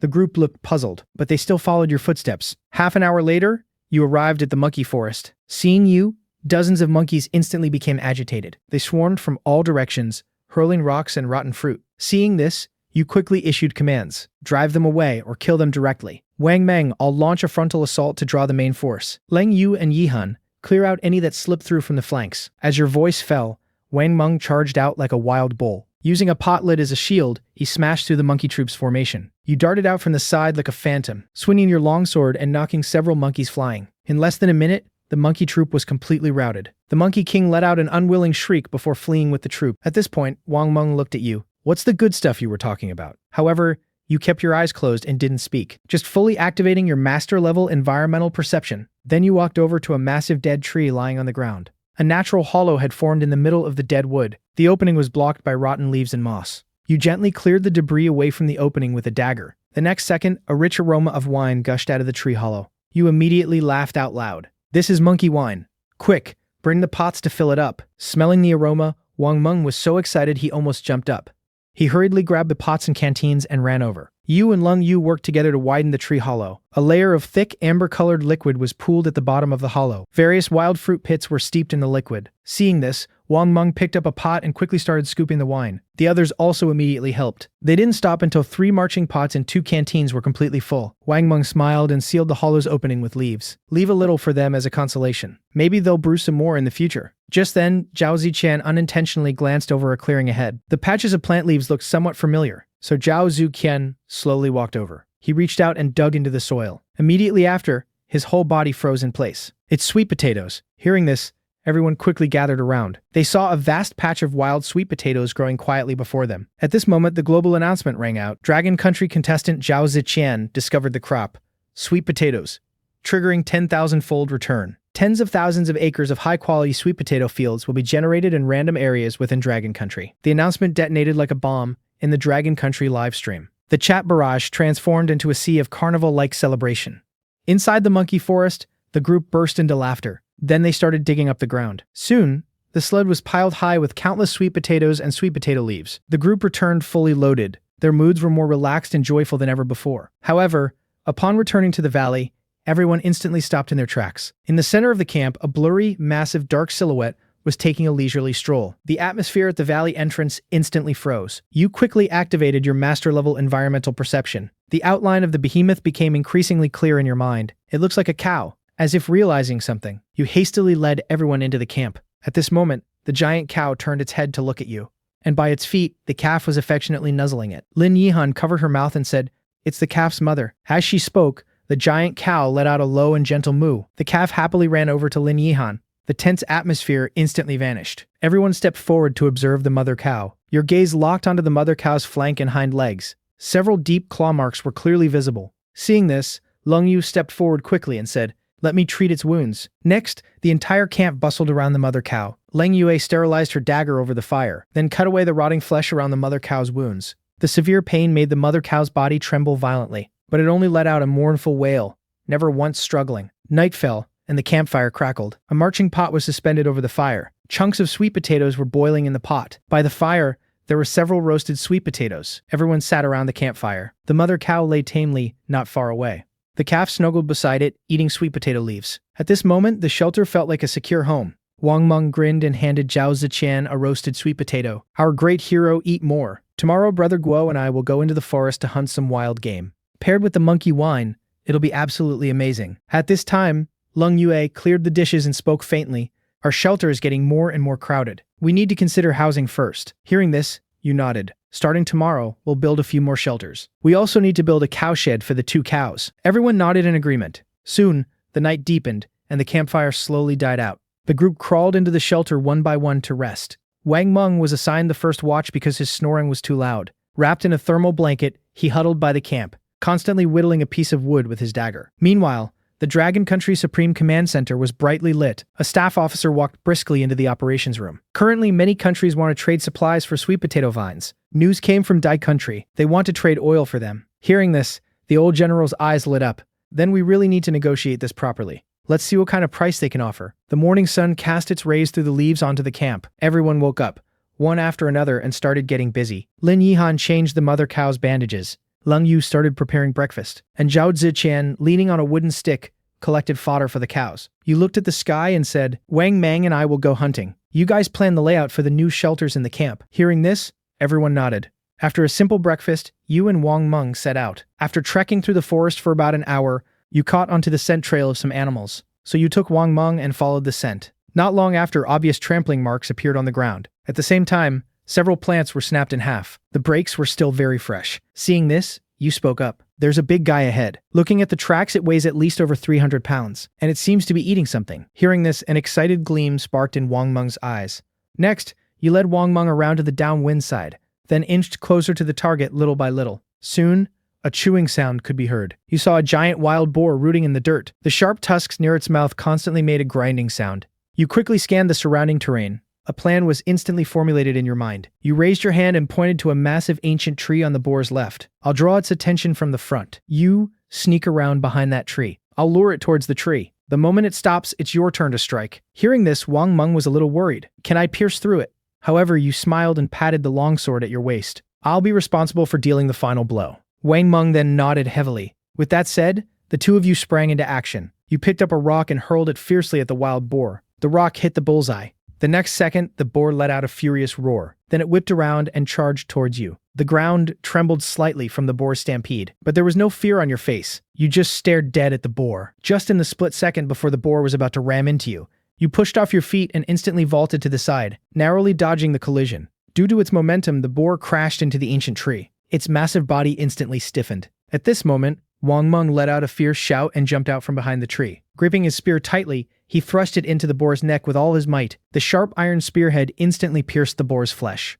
Blood spurted out like a fountain. At the same time, the boar let out a tragic, blood-curdling squeal. It thrashed its body madly, trying to throw Wang Meng off, and Wang Meng desperately held onto the spear shaft, resisting with all his strength. In the nick of time, holding your longsword, you flashed out from the side. A cold arc was seen slashing through the air. A deep cut immediately appeared at the boar's carotid artery. At this moment, the squealing abruptly stopped. The boar twitched continuously, and the ferocious light in its eyes quickly dimmed. Finally, it collapsed heavily onto the ground, losing all signs of life. Wang Meng, panting heavily, said, "We actually took it down, but you didn't even glance at the boar. You just walked over to where the boar was feeding and dug up the soil. You pulled out an irregularly shaped tuber. Brother Meng, we hit the jackpot. This is black truffle. Stir-frying pork tenderloin with this will be unbelievably fragrant." Hearing this, Wang Meng's eyes were already shining. Then what are we waiting for? Let's dig up some more to take back and broaden their horizons. Then the two of you began frantically digging in the ground. Soon, over a dozen black truffles were placed into your bag. Next, you and Wang Meng worked together to hoist the boar up. Then you headed towards the camp. On the way, Wang Meng suddenly stopped. He raised his hand and pointed into the distance. "Brother Guo, look over there." Hearing this, you followed his pointing finger. On a ridgeline very far away, a faint wisp of blue smoke curled upwards. Seeing this, you calmly said, "It's too far away. Let's ignore it for now. We'll head back to camp and settle down first." Hearing this, Wang Meng nodded. The The two of you continued dragging the boar back. In the camp, Leng Yo was instructing Zhao Ziqian on planting sweet potatoes. Lin Yihan was on the side washing everyone's changed clothes, and the mother cow and calf were leisurely grazing. Just then, Wang Meng's voice carried over. "We're back." Everyone looked up. When they saw the wild boar, their eyes widened in amazement. Leng Yue quickly came forward and circled the boar. "This has to be over 300 pounds, right? How did you kill it?" Hearing this, Wang Meng immediately began to brag about the process. A moment later, they started butchering the wild boar. Wang Meng set up a marching pot on the side. Then he took a knife and sliced the boar's neck. Blood immediately gushed out, all flowing into the pot. Wang Meng's movements were skillful, and every part of the pig was meticulously processed and sorted by him. Leng Yue stood aside, frowning, and said, "We can't finish this much meat anytime soon. We have to make it into cured meat to preserve it." You nodded, took out a few black truffles from your bag, and said, "I'll make everyone a great dish today." At noon, the campfire was burning fiercely. You skewered several pieces of wild boar meat and roasted them over the fire. Meanwhile, pork rib soup was stewing in the pot beside you. Before long, you sliced the black truffle thinly and sprinkled it over the roasted meat. A peculiar fragrance instantly filled the air. Soon, the roasted meat turned golden brown. You called the others over to eat. The pork skin was crispy, while the inside was tender and juicy. The thinly sliced black truffle, after being roasted, released a unique aroma. The group couldn't wait and started eating. With the first bite, looks of astonishment appeared on their faces. At this point, you brought out the monkey wine. Seeing this, Wang Meng quickly poured it for everyone. Moments later, the five of you raised your cups. You looked around and said loudly, "For this meal, and for our dragon country. Cheers." The next second, the wooden cups clinked together, making a dull thud. The atmosphere was lively and warm. In the global live stream, countless viewers drooled as they watched this scene. After eating and drinking their fill, everyone leaned against the wooden logs, resting contently. You looked at the mother cow and calf and said, "There's too much meat and loot. We can't carry it all back. Once the iron ore is mined, transporting it by human labor is too inefficient. This afternoon, we will build an ox cart. With an ox cart, whether it's transporting supplies or reclaiming land, our efficiency will greatly increase." Hearing this, Wang Meng slapped his thigh. "We'll follow your lead, Brother Guo.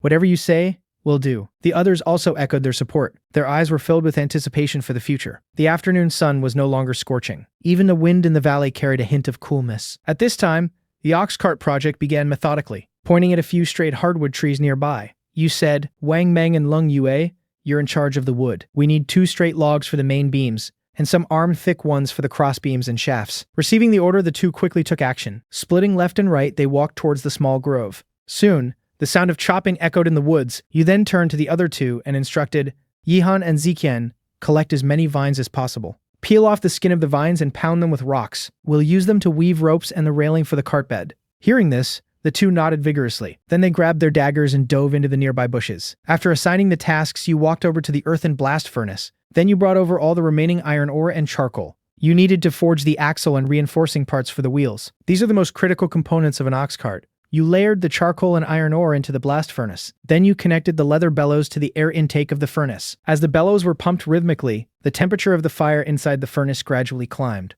Minute by minute, time passed. The iron ore in the furnace began to melt, pooling into molten iron that flowed out. Seeing this, you grabbed 2 marching pots and walked towards the deep pool to fetch water for quenching. When the marching pots dipped into the icy stream water, the familiar mechanical voice echoed across the globe. Dragon Country contestant Xiao Guo has continuously utilized a fixed water source for 7 days, triggering 10,000-fold return. 10,000 active freshwater springs will be generated in random locations within Dragon Country. The announcement was like a giant boulder dropped into a lake, causing a massive tidal wave across the globe. Meanwhile, you had returned to the blast furnace. Using wet wooden tongs, you guided the molten iron out and poured it into a damp rectangular mold. The moment the molten iron touched the wet mud, it hissed loudly. Instantly, large clouds of white steam billowed up. Shortly after, the molten iron cooled slightly and solidified into a rough iron ingot. You immediately clamped it out and placed it on a massive granite slab.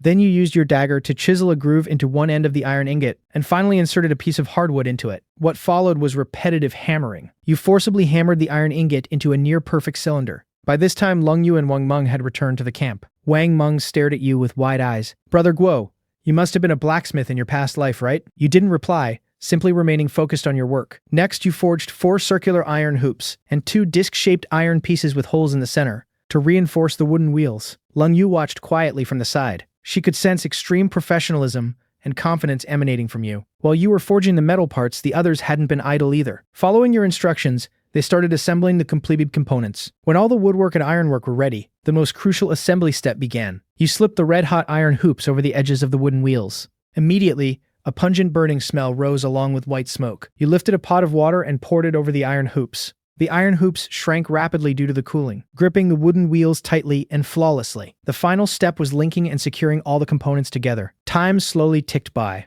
A rustic, ox-drawn flatbed cart appeared before everyone's eyes. Everyone gathered around the ox cart, their faces filled with a sense of accomplishment. A moment later, Lin Yihan walked over leading the mother cow. You and Wang Meng used animal skin to make a simple yoke, then carefully fitted it onto the mother cow. The mother cow actively lowered its head, highly cooperative. Next, you connected the yoke to the shafts, and then loaded several massive rocks onto the cart. The reins were gently pulled. The mother cow let out a soft moo and slowly stepped forward. The next second, the wooden wheels pressed 2 deep ruts into the grassy ground. Seeing this, Lin Yihan jumped up excitedly. We succeeded. We really did it. Watching this scene, the others' eyes were full of brilliance. At this moment, the future was like a scroll held tightly in your hands. Once unrolled, it would be a breathtaking landscape. The people in this picture would have no worries about food or clothing. Everyone's face was beaming with a happy smile.